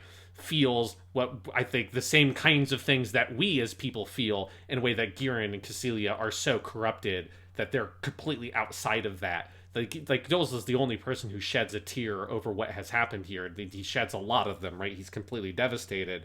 But like, I think it's the thing, again, it's the thing about these kinds of events is that I don't think it's possible for humans to actually, if you feel the responsibility and you believe that it is your fault that a tragedy of that kind of scale, or even something that's more like reasonable, like thousands of people's death, like this is like billions of people, which is an insane scale that can't exist right now in our current world. But if you actually felt the weight of your responsibility on an event like that, it would destroy you. Like, you wouldn't be able to function as a person. Like, you would have to either basically become like a fucking hollowed out zombie person or kill yourself. Like, there's just no way for your like psyche to survive that kind of stress. And so seeing him do this thing of a much more dramatic version of like the thing that Gurren very slyly does, of adjusting the perspective, of like changing the phrasing, doing the kind of thing that we saw Char do in episode 1 of just like labeling them as, oh, they're just the enemy, they're just weak, it's actually their fault for what happened because they couldn't stop me from doing this bad thing, and creating this sort of alternate reality that he now gets to occupy that allows him to justify the things he did, because if he didn't, he would not be able to survive. No. And again, I also want to shout out Kenta Miyake. It might be the best of the recastings in all of Gundam the Origin. Yeah. Because also the lineage there is huge. I mean, Dozle in the show was voiced by Daisuke Gori, and in the movies he was voiced by Tesho Genda. So like, you have two absolute legendary pillars of the voice acting industry who created this character. And I think Miyake does a phenomenal job sweeping in and doing, frankly, an even more fleshed out, rich version of the character than either of them got to voice in the original run. Mm-hmm. And it's a pretty stunning performance, I think, especially at this point where you see all those shadings of the character come to bear on this moment of, you know, absolute horror and personal emotional devastation. Yeah, because this is like the point where you see like he has now become the Dozelzabi we know in this moment, right? This is the guy who fucking stands on top of the big Zam with a gun and shoots at the Gundam and creates like a psychic projection of a demon behind him in a new type sense for Amuro. Like, that is what he has become here, is this like, you know, the sort of Japanese or Buddhist concept of the Ashura, of like the like demon of like rage and vengeance. Of like, but he specifically has a line here where he says to Zena, "Do I have the face of an ogre or a devil?" You know, yeah. And he does. Just, it's inside him. You know. Yes, that like, he used to just only be like ugly or like unpleasant on the outside, particularly like with like after all the scars and stuff. But that like hid the gentle heart of a giant, and then now he has become that thing, right? He has. You know, he's still, even after that, he is still better than Gurren and Cassilia, but, you know, only so much. Only so much. Yes. All right. Do you want to talk about the whole side of this episode with, there's some intercutting here, but do you want to talk about the whole side of the episode with Sayla, which is where we kind of pick up next? Yeah, let's do the Sayla stuff, and then let's do the Char stuff. Yes. So Sayla, we meet her in this episode in the capital of Loum, which they go through all the logic of like what leads to the Battle of Loum here, and I love all of that, which is that Loum is side 5, and it is the side that after the colony drop is most ardently anti-Zeon, and so Zeon targets it as like its next big target. We pick up in this capital of Miranda, where you have Zeon supporters protesting, and then you have like the Loum natives fighting back. There's a whole riot that starts, and Sayla is working as a doctor in the hospital there, where she is visited by Lieutenant Tachi, who is Crowley Hamon's former man, who seems to now be working with the Caecilia secret agency. But he comes, I think it's pretty heavily implied, on favor of Crowley, it would seem like in this scene. For Ramba Crowley, Yeah, and tells her that I like how he does this. He says, "You should look out for Char Aznable, the man in the red mobile suit. Keep an eye on him. And also Casval Rem Daikun is alive." And then Sayla is called back to Texas because Don Tiabolo has had a heart attack. Yeah. One detail they add into the anime version of the scene that I really like is that, so they're on the rooftop on the helipad, and so you've got this like whirring sound that's super loud of the helicopter blades going on top of this whole sequence that I think is like a really good, very cinematic touch that, like, you know, adds this feeling of friction and tension underneath everything, because you're like kind of straining to hear what's happening, and you have these shots of like the helicopters taking off and starting to, and the sound just consumes all the dialogue in those moments. It really sort of builds out that feeling of Sayla's whole world being completely flipped on its head, because she has obviously suspected that her brother is alive because she sort of sensed it, but having someone actually say it to her, you know, obviously that kind of like changes everything. You see Tachi in a couple of scenes in this episode, and I do love how far he's come from the kind of bumbling idiot he was in episode 1. But I also love the spycraft element here of the way he says it to Sayla isn't, your brother is Char. He says, look out for this man in the red suit. Also, Casval is alive. And we know Sayla gets it because when she goes back to Texas in a following scene, she has the scene where she goes to the graveyard and she says, oh, Casval, what did you do to that poor boy? Because now she's kind of pieced it together. Yeah, she knows that the only way that he could be alive is if he did the thing of swapping places, which of course he did. Which is that moment where when that happens, it like is a thing that like reminds you that Sayla doesn't actually know for sure that her brother is like an absolutely murderous sociopath, because he hasn't actually killed anybody as far as she knows, other than like the night dude, but that's like complete self-defense.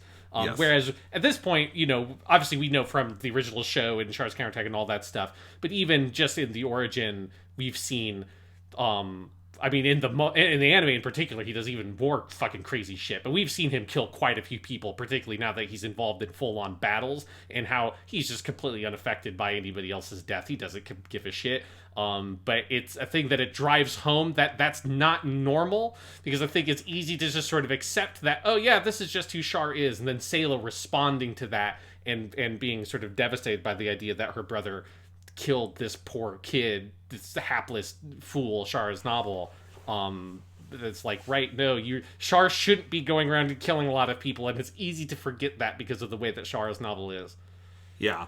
I mean, it's, you know, and I think so much of this is also that I think Yasuhiko in the manga is very motivated throughout the manga to build a lot of stuff in that allows him to flesh out the ending of the story with Char and Sayla in the final confrontation with Amuro. And I think how that is done in the manga is, we'll talk about it in a couple weeks, is phenomenally well done. And I think a lot of that is some of the groundwork put down here of like, you know, what is Sayla's investment in her brother? How far gone is Char? Is there a way to bring him back from that brink?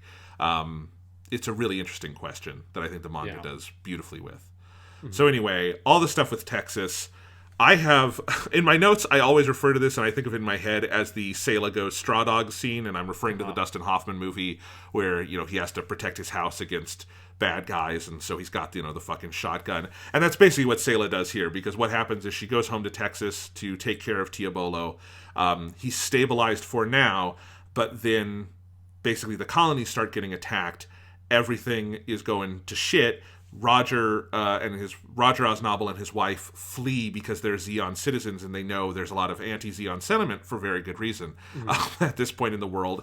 And then all of these anti-Zeon people come and attack the estate, and Sayla basically rallies everyone to defend Tiabolo's estate so they can defend their lives, obviously. And she gets this Winchester rifle, and turns out she's a crack fucking shot because she gets a headshot with her first shot off that thing.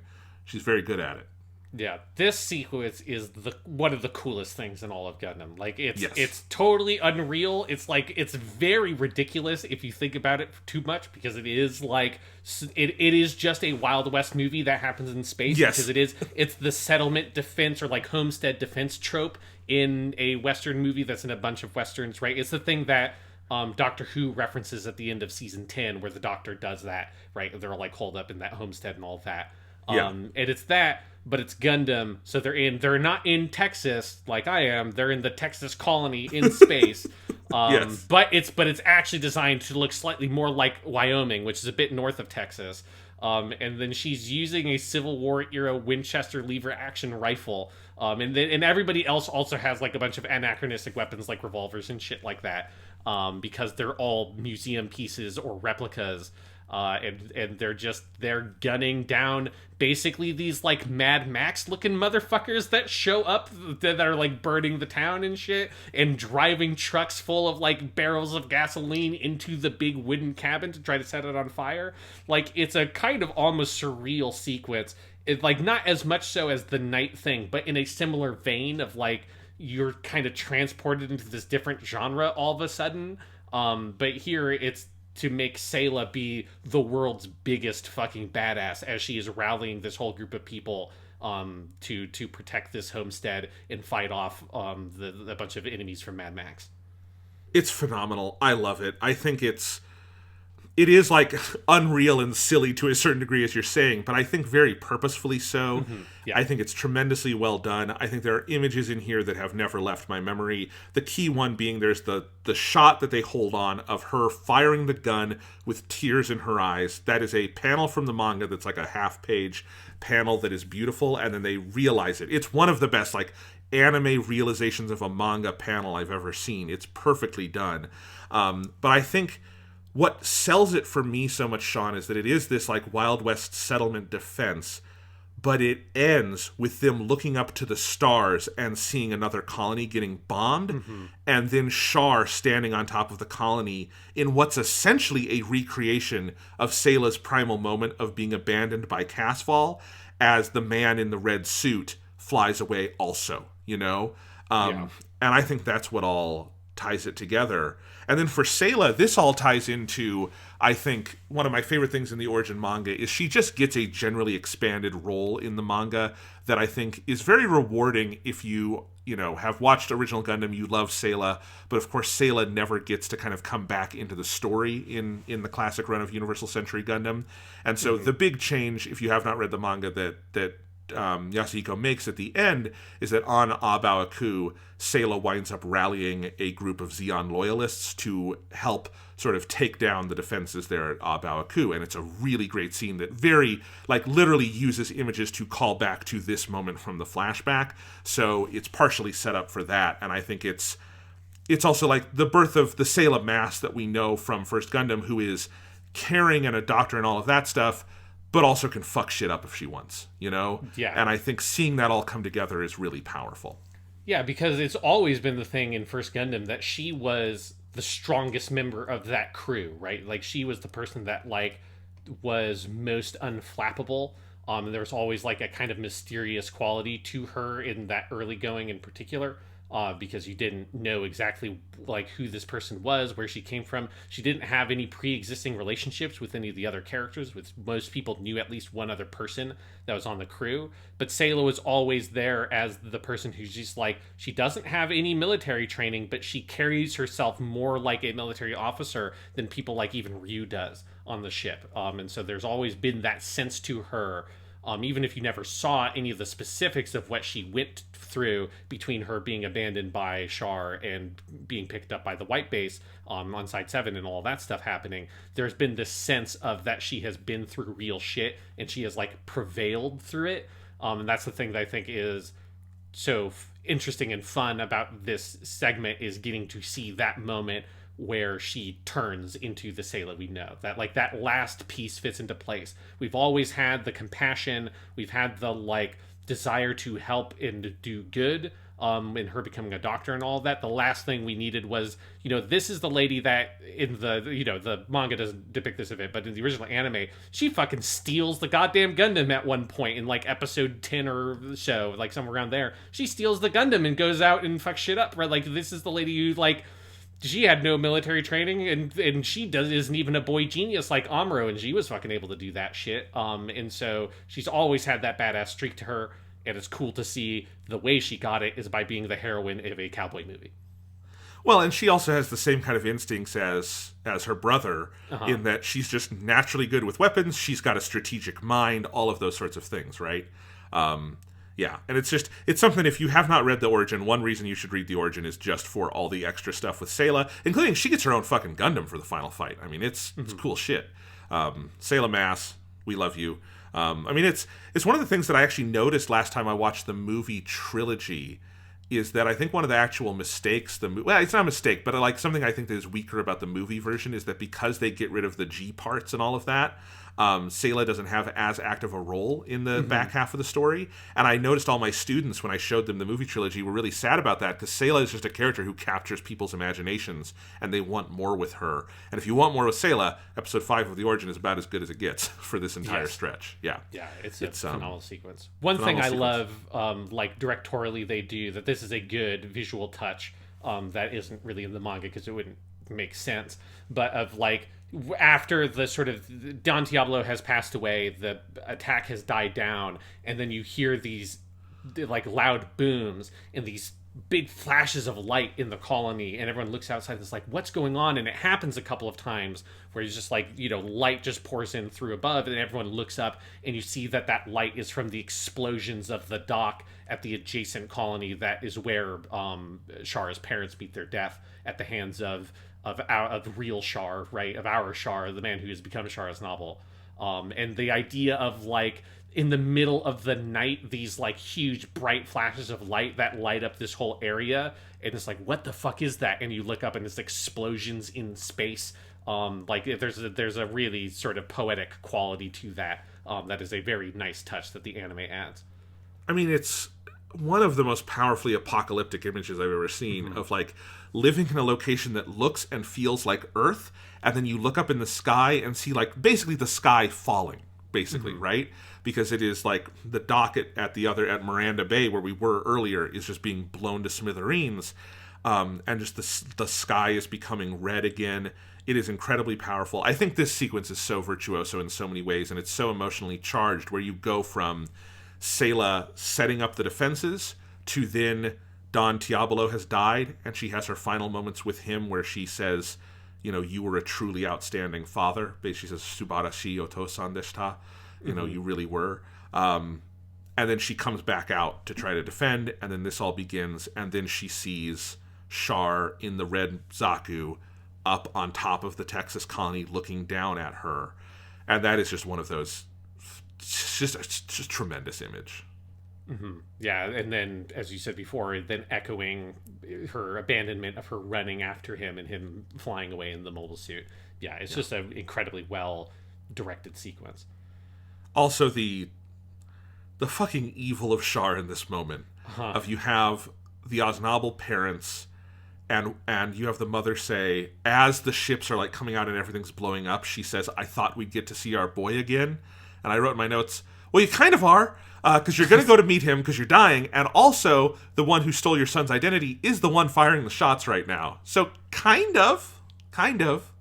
Yeah, it's fucked up. Dark. Like, it's one of those things where like you feel just so bad. You feel so bad for Don Diablo that he dies here, right? Because he basically dies because he's already in kind of critical condition from his earlier heart attack. And then, as I imagine is probably pretty realistic, if you have someone who just had a heart attack and now they're also in a house that is being attacked by Mad Max people, they're probably not going to survive the night, which is very tragic because Don Diablo, as we said in episode 2, is just such a good fucking guy, and he didn't deserve any of this shit, and you just really wanted to see him.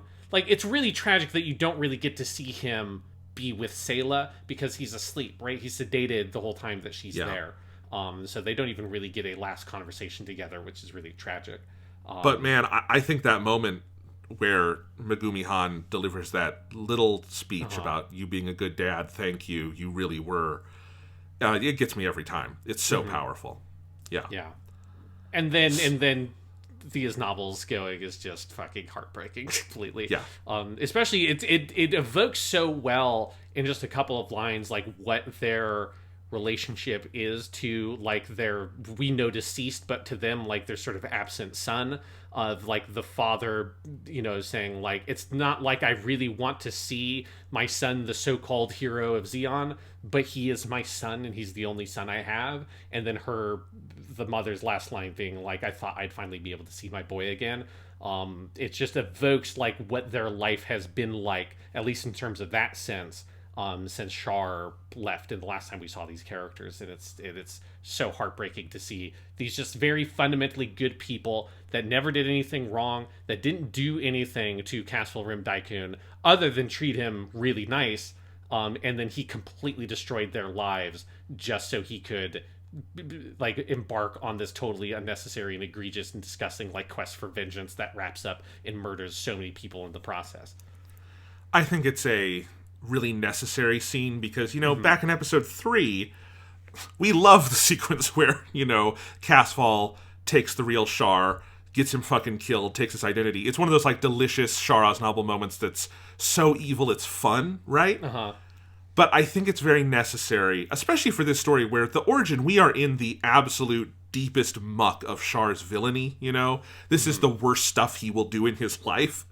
And depending on how you read some of the stuff in Char's counterattack, because, depending on the day, I think he's, maybe right in that movie. But in this one, at least, most of it is unmotivated. And I think coming back on that and seeing and feeling in that moment the weight of the evil he perpetrated on this family and now is perpetrating on Loum in the sky up there. There is no excuse for it. There's no justification for it. There's no good coming out of it. He is an evil man doing evil things in this moment. And I think that perspective is very valuable for the origin to give us in this scene. Yeah, especially because, for most of the origin, he has been, in terms of the anime, he's been, like, the main character we're following. Like, even when it's a Sayla episode, like episode 2, so much of the, like, spine of it is Sayla looking at her brother and us seeing him through her eyes. Yes. But this is where in episode 5, and it's true of the manga as well, that, like, Char is absent for long stretches. And even when he's there, you're not getting like a huge amount with him. Like you're getting good stuff, but it's not as much as like episode 3 of him in the military academy where you're with Char the whole step of the whole time. Like, so our perspective has broadened out and exploded to be this much bigger thing. And it allows us to see sort of our main subject of interest, Char, through like those different perspectives again and reflect on it through the different lenses that this narrative provides us. Yeah. Well, do you want to talk about the Char material in this episode besides this scene?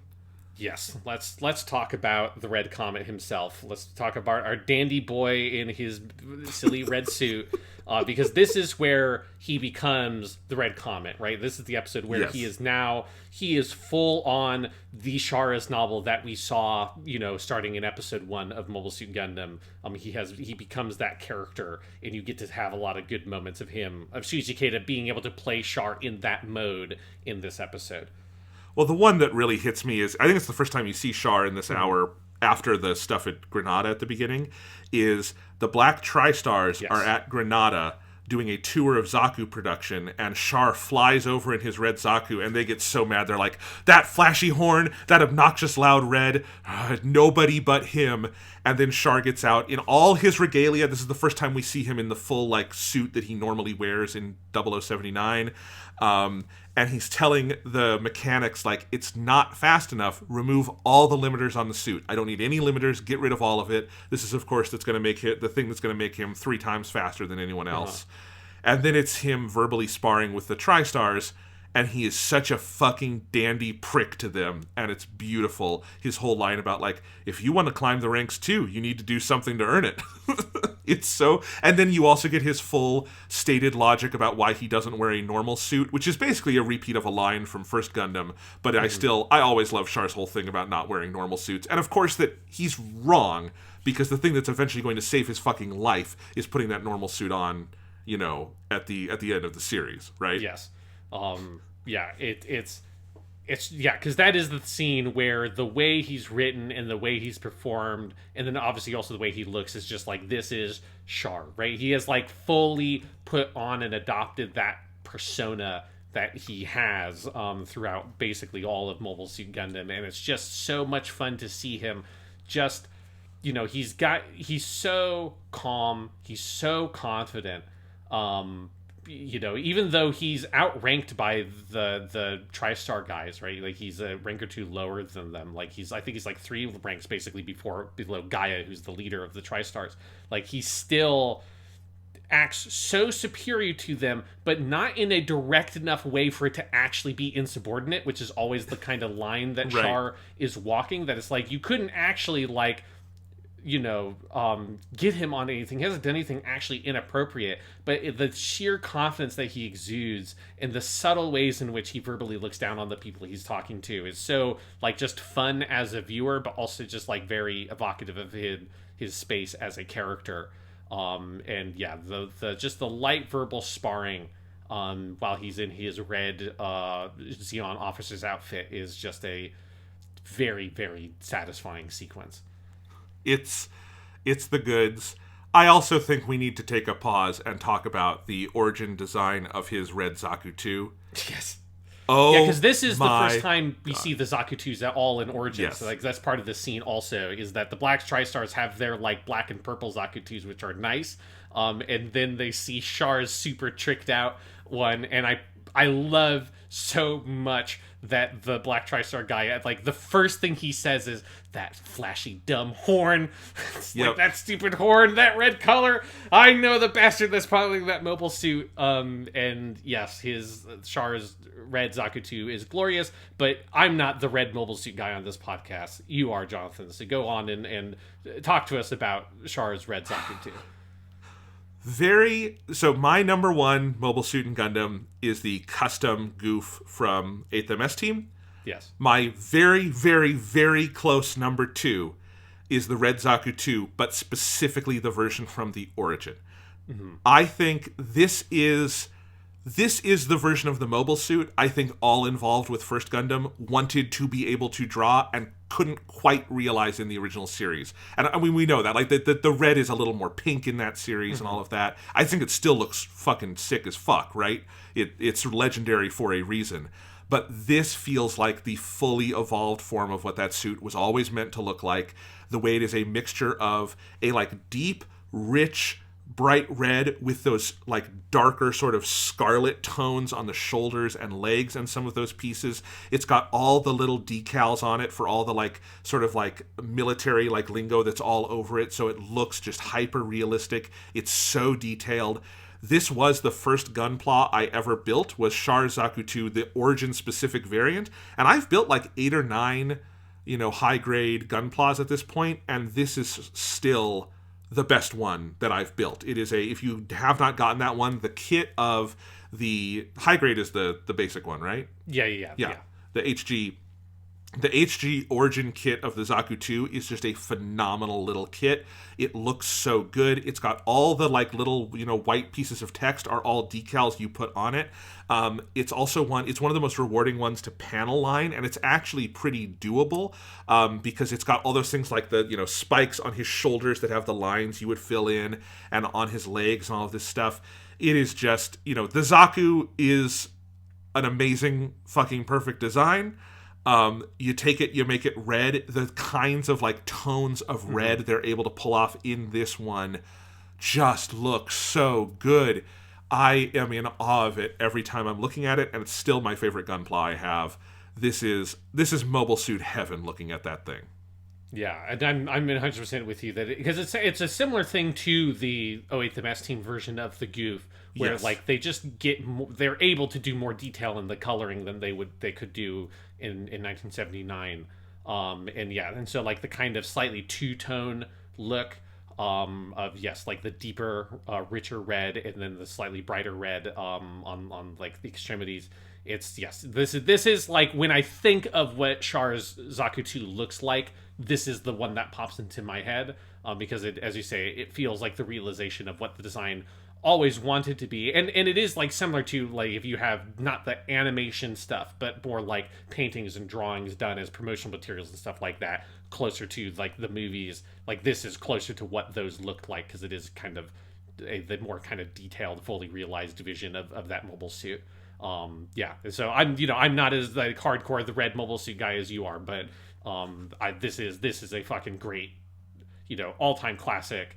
Rendered in like this is the best version that this mobile suit has ever looked, and I will always love the fucking horn so much. It's just such an unnecessary detail, but it says so much. Again, it is why like Ortega or whichever one of the Black Tri-Stars, it's the first thing he points out, because it is the most Char thing about it, even more than the red, that there's just this stupid piece of metal sticking out the top of its head, and it looks cool, but it's just so unneeded and excessive, and that is Char Aznable, right? That is the put on, that is the costume, that the mask that he wears, and that horn is a part of it. It is a part of it. So the next time Char actually is not in this episode that much. He's in scenes like this that are kind of other people's scenes. But then we get at the end, I mean, we get all the stuff building up to the Battle of Loum, and there's so much good stuff in there. Like, I really love the focus this episode gives to all of the, like, tactics that everyone's doing. Like, you see Girin's battle plan for how we're going to divide this. Like, they outline the fleet is like 4 times bigger than Zeon's fleet. So what are we going to do with this? We see all of the ships launching off of Earth to make the new 3rd fleet for the Federation forces. You have, TNM's fleet here. You have Revel's combined fleet over here. I think they do a great job with all of that, leading up to the Battle of Loum, which we're going to see in full more in episode 6. And if you in the lore, the Battle of Loum is legendary because it's the first proper big space battle in the Universal Century, and it is where the mobile suit fully comes into its own as like the weapon of the time, right? Yes. And the person who maybe is most responsible for that is Char Aznable, because the Battle of Loum is where he gets the name the Red Comet, because he takes out so many cruisers in his Zaku. And the end of this episode is, I just wrote in my notes, the scene. And if I say the scene, I know what I'm talking about, because it is where you are in the cockpit with Char. We get the fullest, like, most like heroic anthem version of the Red Comet musical theme that the composer for this series, Hattori, I forget his first name, Takayuki Hattori, wrote, which we've talked about many times as a phenomenal piece of music. But we get it in full as he, in the cockpit, calms himself, removes all the limiters, and just barrels down towards the battlefield, acquiring all these targets, is weaving in and out and all through them, says this will change the course of history, and ends the episode declaring, "Bow down before me, God." And that is the end of the episode. Is this one of the best moments in Gundam history? Oh yeah, absolutely. And one thing that's cool is that it's a scene that doesn't exist in the manga. Like, it's a scene that's specifically created to give this midpoint split like a satisfying ending, because the manga volume just kind of stops because it's just a 2-part story. So the manga volume ends on an image of Girin watching the fleets coming in, like right before the battle really kind of kicks off. And so you have this scene here to kind of just cap off this episode, and the fact that it's anime original makes a lot of sense because the way that it's presented is so animated. Like, I can't really imagine how the scene would look really in a manga panel, because the way specifically they realize the idea of Char piloting this Zaku so recklessly that it's almost shaking the thing apart, where everything is vibrating so hard that like the readout on the monitor is basically doubled because it's vibrating so hard.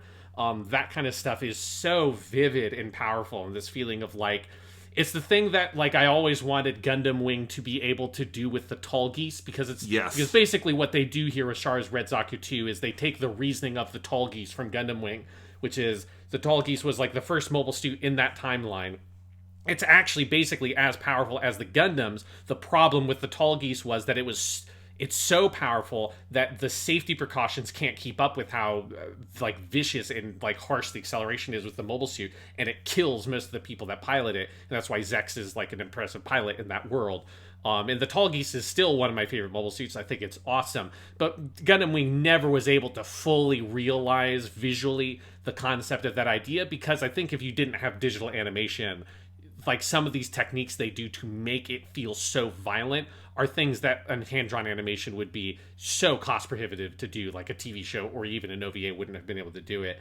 But here, that feeling of like Char is just violently shaking, the machine feels like it's going to break apart, the way that the exhaust of the Red Zaku 2 changes from like the normal blue exhaust to this bright scarlet exhaust, and he's spinning around and it's kind of trailing after him, is so viscerally satisfying to really, give you that sensation and replicate that sensation of this is the exact thing that the original captain of the White Base, the short-lived captain of the White Base, when he was on his sickbed in episode 2, on the heard that there was a Zaku approaching and it's moving 3 times its normal speed, and he goes, "It's Char, the Red Comet, Char. We're fucked," is basically what he says in that episode. Yes.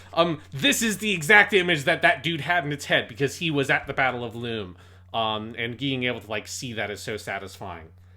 But then you get what might be outside of the "I've never betrayed anybody in my life" Hamon line. This might be my second favorite line Reed Shuichi Ikeda has ever done. Is this "Kore de rekishi ga kawaru"?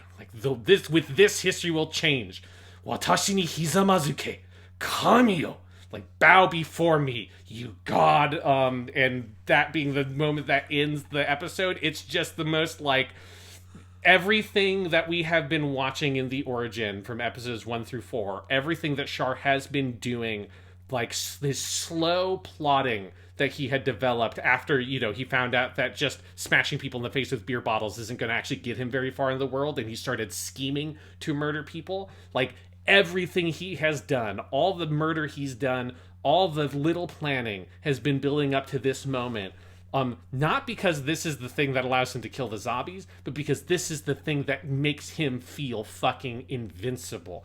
This is the Char Aznable we know and love, the man who never feels comfortable unless he's sat in the seat of the most powerful mobile suit around and has it painted the most gaudy color he can think of, because this is Char, this is Quattro Bagina, this is Castle Rim Daikun, this is that guy, and everything he's been doing has been to build up to this moment where he can sink this whole fleet almost single-handedly, because that's what Char Aznable wants to be.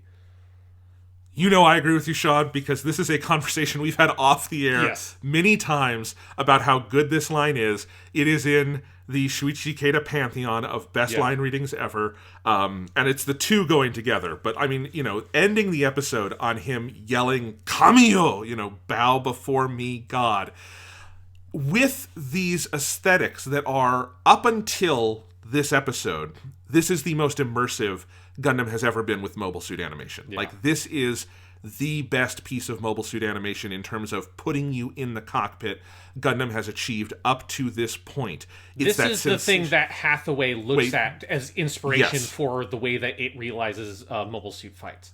And that's what I was going to say, is Hathaway, I think, is even one notch better because it's had this to build off of. Yeah. The thing Hathaway doesn't have is that it's around the character of Char Aznable, who we just know that well, But, this is absolutely, I think, going to be the key scene going forward for the Sunrise teams of, how do you do this if this is what you want to do? Because Hathaway is very clearly inspired by it. And just... the way you are moving in the mobile suit, you feel you could put this scene in fucking 3D and put me in a D-box rotating chair and it wouldn't be any more powerful. It's already all there on screen. It is a real technical accomplishment, with Shuichi Ikeda ending it with 2 of the best line readings he's ever had, which for Shuichi Ikeda is fucking saying something, right? This is where you just feel what a labor of love this OVA is. Because obviously Sunrise opened the war chest for this OVA. It's expensive. Yeah. But you don't just get this through money. You get this through passion, And the sheer passion on display, I feel from everyone involved in this project, this is one of those moments where it just comes to a head. I mean, honestly, Sean, it's such a good moment. You kind of don't need episode 6. And I think episode 6 is great. We're going to talk about it. I'm excited. But this is kind of the end of the story. It's the world's fallen apart, everything is shit, and there's a guy riding on top of all of it named Char Aznable who is telling God to bow down to him. That's kind of the story of the Origin. Yeah, I'm kind of with you. That I really like episode 6 a lot, and there's lots of good stuff there, and I'm glad that they made it. But it is specifically for the more focused Char Aznable, the version of the story that the Origin OVAs make. This is kind of the culmination point, and then everything after this is kind of cake, right? It's you get to have the battle, you get to have more of the detail of what the fallout of the Battle of Loum is, and we'll talk about that when we do episode 6.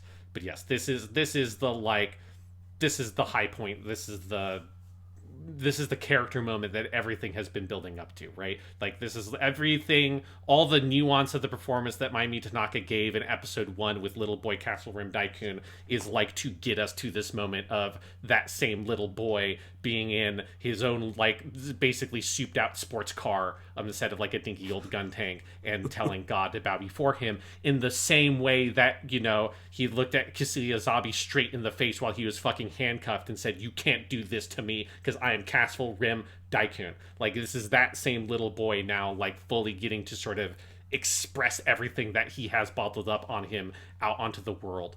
And it is so purely satisfying an experience, you know, as like a fan of such, you know, such a massive fan of the character, and both in the like very dramatic ways that he's very nuanced and interesting, and also in the ways that he's one of the most purely entertaining characters that like we have ever created in fiction. Like, on both sides, this scene delivers 110%. And you can't discount what Takayuki Hattori's music is doing for that. Yeah. Because that, what I always think of as the Red Comet theme, is just such a phenomenal piece of music. It's seeded throughout the whole show. We've used it several times. We've had a slower, sadder version of it, like when he leaves his mom. We've had a more action-oriented version of it like this. But this full 3-minute statement of it in this scene, with that animation and everything, I mean, it's a moment that if you have any affection for Gundam whatsoever, you will never, ever forget. Yeah, 100%. Yeah. This also, I just want to say, I did a little Twitter thread on this the other night, which, if you're listening to this, was several weeks ago. I was watching this episode to do some notes, rewatching some scenes, and I, just out of curiosity, switched this over to the dub, which I almost never do, because I don't give a shit. But, like, I just want to tell you, this is a great exhibit of why you just shouldn't watch Gundam in English. They fuck up this line so bad, it's hilarious. They translate, or they don't translate, they adapt it for the English actor as, instead of "bow down before me, God," "be amazed at what I am capable of, Almighty One." Which is an amazing way to pull your punch dramatically in 2 different ways. One, it's not a command to God, it's, look, God, please, notice me, Senpai God, I'm doing great. And then it's also, it's this thing that anime dubs have perpetually been afraid of, is translating the word kami as God. It's because they're afraid of offending Christian groups. It's stupid. And he says Almighty One instead of God. And it's just like, man, I don't know how much more you could fuck up that line other than doing a full-on Dragon Ball, like, I hope they all have parachutes, as he's going down towards them, right? Like, the it's thing so it reminds bad. me of is, like, how lots of old anime dubs, like, refuse to use the word kill or die, so it's a lot of, like, oh no, Piccolo got defeated by Nappa. It's like, he got defeated, he got completely fucking vaporized and died. Like, it's like, he didn't get defeated, he got fucking murdered. I know. And, you know, there's some dubs where I understand why maybe you don't translate Kami as God. Like, Dragon Ball would be kind of distracting if Goku was going around going, "Hey, God, how you doing?" It'd be weird. Because there are some contexts in which you'd use the word, and it would be more of, like, a slightly more kind of, like, a traditional Shintoist kind of usage of it, where it would, I think, be confusing sometimes if you tried to translate it as, like, capital G God. But there are some times where it's 100% capital G God is what Char is saying. Capital G God is what Char is saying in that line in Japanese, 100%. Yes. So anyway, I just wanted to laugh about that. Again, I'm not sure you can do Char Aznable in English, to be perfectly frank, because it's just too tied to Shuichi Ikeda and too tied to patterns of speech that are uniquely Japanese in their, like, linguistic origin. But also, if you're gonna try, don't fuck it up that badly.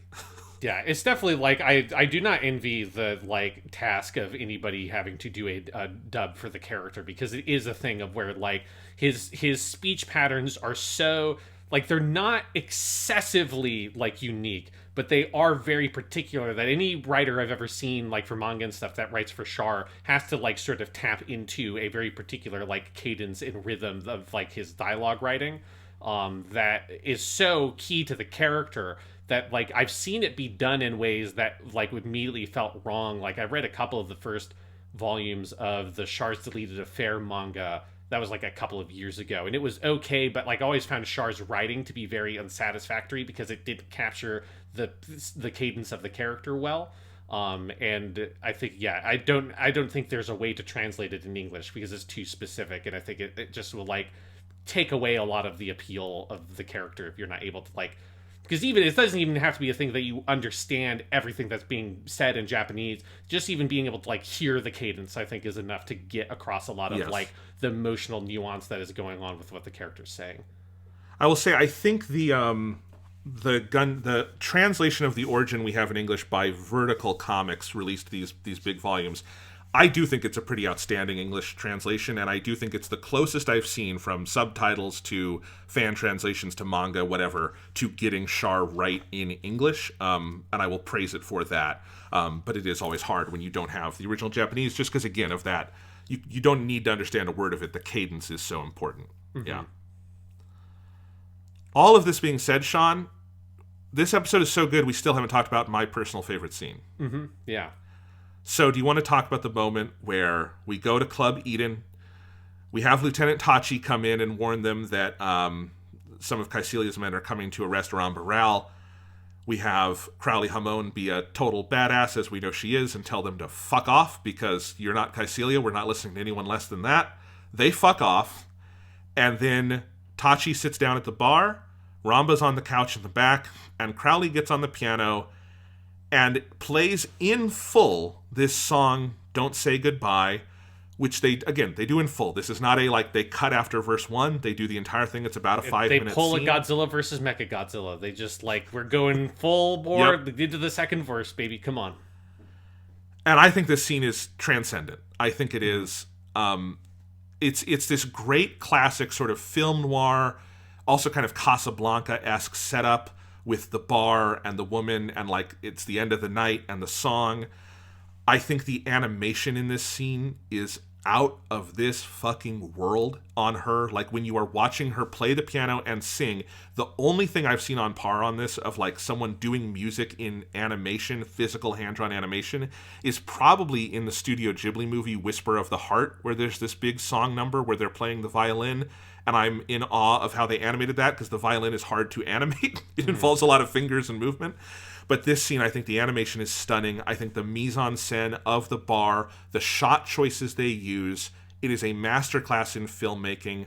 When she transitions from verse 1 to verse 2, they use that moment to have Tachi slowly, and it's great animation, pull out this glass, pour himself a shot of whiskey. You have Ramba in the back just... This is the culmination of their arc. I don't remember if we see them in episode 6, but this is very much their denouement. And he is just wallowing in this. And then you have the lyrics of this song, which I have all written down here if we want to refer to them. But they are so unflappably, unambiguously about the horrors of living in, and the sadness of living in this world that has fallen apart, that has become unrecognizable, about being an individual powerless in the face of changing times and atrocities.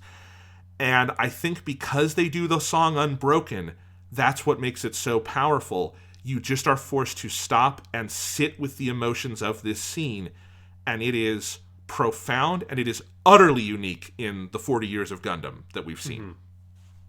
Yeah, and it's another anime original, because it's basically it's an extension of a scene that existed in the manga that they do where some of the soldiers, like Klemp, and then one of the, I think it's Kozun, who's one of the guys who gets killed by Amuro in the Ramba arc on Earth, they come in because they're still soldiers in the Zeon army, so they have to go out to the Battle of Loum, and Ramba tells them, like, you know, go off, but remember the zombies are murderers, don't die for them, you don't have to shed a single drop of blood for them, and those guys leave. And that's with the full scene in the manga, so everything after that of, like, the Caecilia agents coming in and the song is all anime original.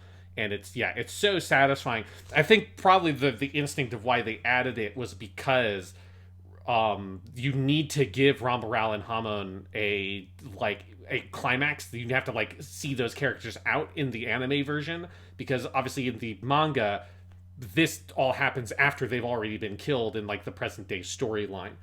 So, like, you don't need this kind of scene for those characters at that point, because that story has already been told in the real world time of, like, these people who, you know, are at the mercies of this world they no longer have control over, and are just trying to do everything they can in front of them, and it takes their lives, and they die for that world.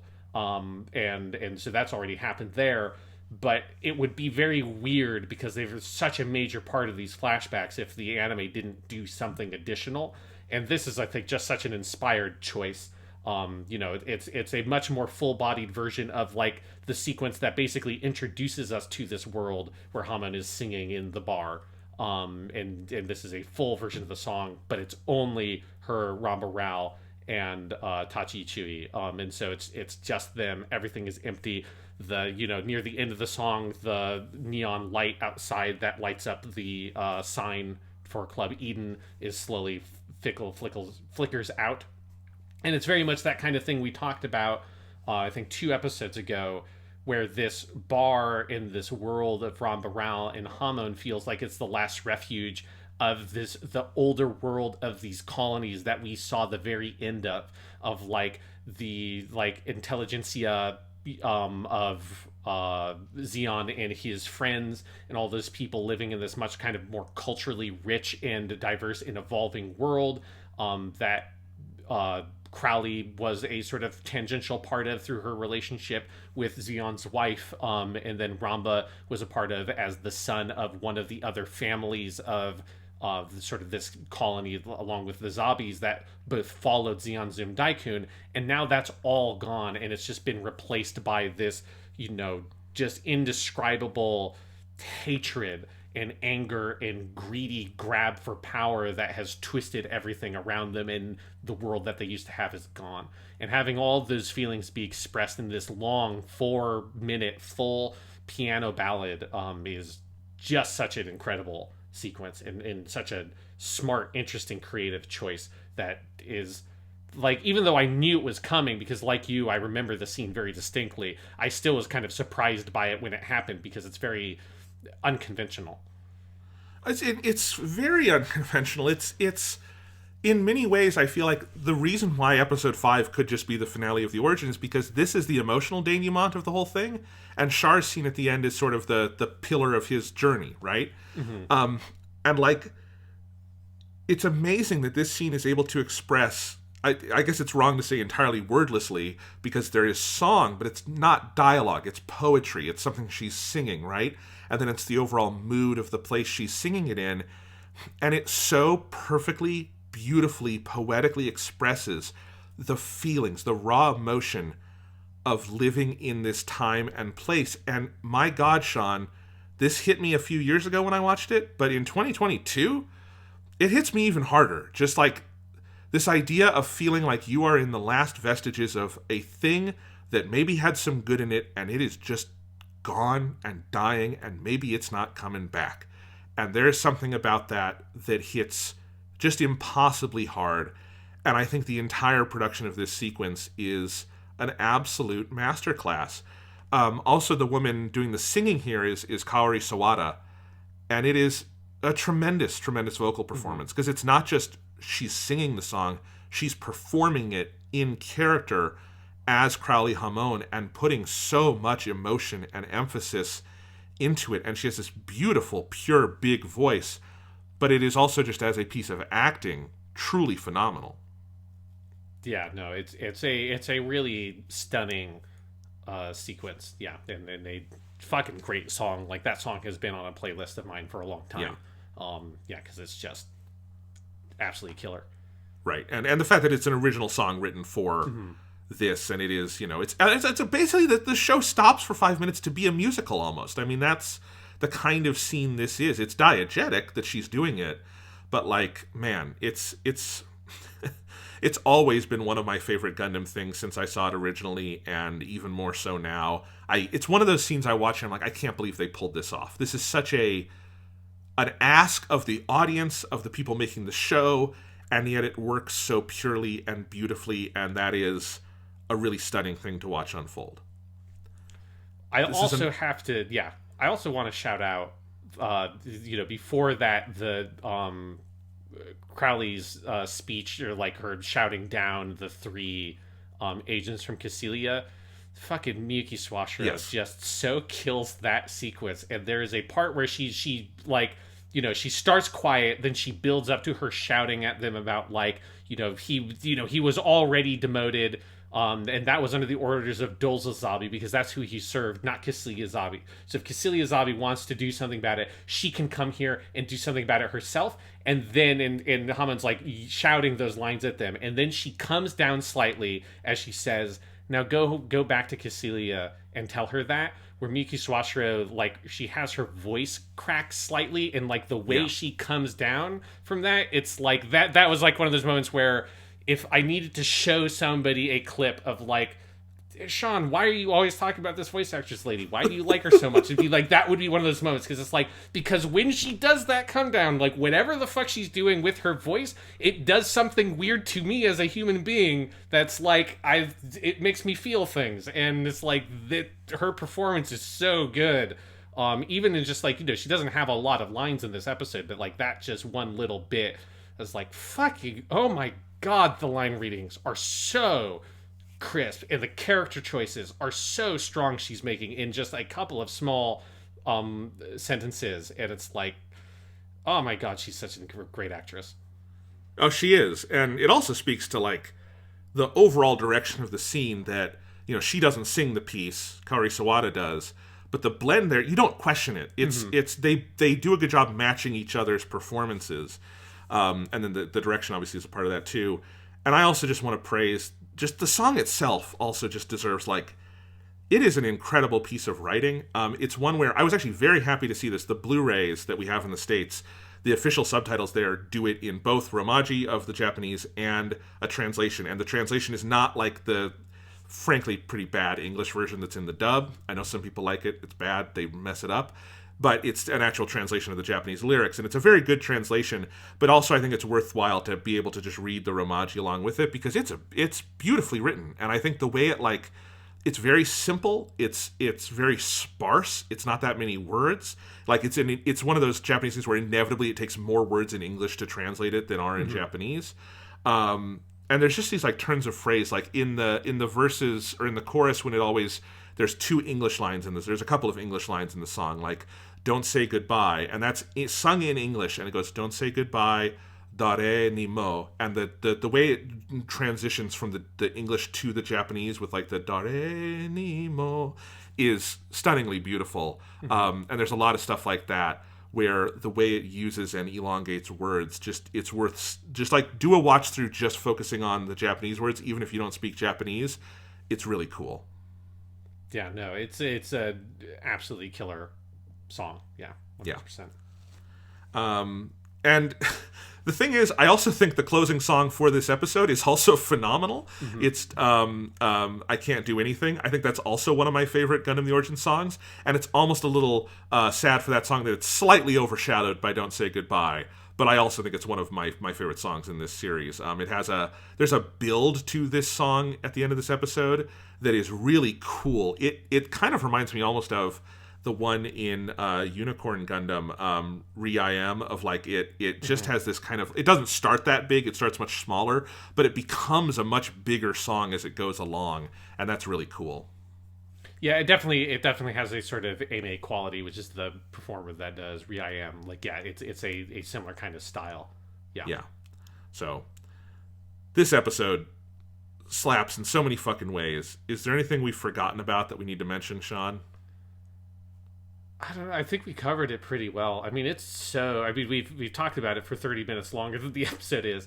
Yeah, it's just absolutely killer. This was the episode I was most excited to rewatch, because it's the one that I remembered being my favorite. And it was also the stuff that getting to it, reading the manga, it was some of my favorite stuff in the flashback of the manga outside of the Amuro section that the manga does that I really love. But yeah, like, it's just one of like the best pieces of Gundam. I think it's like just one of the best like prequels, or maybe the best prequel thing I've ever seen. Like this part in particular, I think is so artful because it is the one that is having to be the most delicate and playing in a space that is much more detailed in the fiction than like the early Zeon Zoom Daikun and Castle as an 8-year-old boy and Castle at the military academy. That's all stuff that like makes sense, but there's so much free range for him to completely create those sequences to be whatever he wants them to be, because there's very little detail in established fiction about what happened there. But like the Battle of Loum, Operation British, like these are things that like are really huge pieces of Gundam fiction, and so it's a big task for anybody to like try to fully dramatize them. I couldn't imagine anybody doing anything even near as good as what this does. It is like the perfect prequel, partially because it's done by someone who was there working on the stuff when it was originally made in 1979. Yeah, the only thing I can think comparable in quality to this would be like Star Wars Episode 3, which is a messier thing than this is, but I think has that similar quality of it is somehow both a prequel and a culmination, where you feel it all coming together towards a story you know the ending of very well, and yet it's somehow more compelling because you know all of that than less. That's kind of the masterpiece here going on, you know? Yeah, and it just feels like it just feels like this is the way that things happen, right? It just fits so perfectly into your like existing understanding of these events as they're like implied through other pieces of Universal Century Media. But not in a way that is boring and that it's just like, oh, it's just sort of like reciting the things I already know. It is coloring in all the gaps in like with rainbows, basically. Like it's just so incredible, and enriches your full understanding of the piece. And it's the kind of thing that when I originally watched this, like 4 years ago, like this is now just in my head exactly how those events happen when like, you know, I rewatched Mobile Suit Gundam, the original show, for when we covered it on this podcast series. Yeah, absolutely. So we're not done yet. We still got part 6, which is also very good, has some really good stuff in it, and I'm very excited. This has been so rewarding. One of my favorite choices we've ever made doing this podcast, Sean, was doing these one at a time, because goddamn, they deserved it. This would have been an absolute disaster if we tried to do all these as one mega episode. I've said it before, but it would be the second coming of the Eva movie episode. It's just like, of where like 10 minutes in, I'm like, we fucked this up. We shouldn't have done it this way. I still think that's a good episode. No, it's a good episode. Just very long. But it would have been very like great 2 or 4 episodes of podcast if we had separated it out. It would have been better. No, you're right. Yeah, absolutely. So we'll see you guys next week for part 6. I can't wait. Yeah, so next week we'll do part 6, and then also as a reminder, we will be doing an episode 7, which will be covering the manga in full. So if anybody's listening to this and is also reading along with the manga, keep in mind that is how we'll be pacing this out.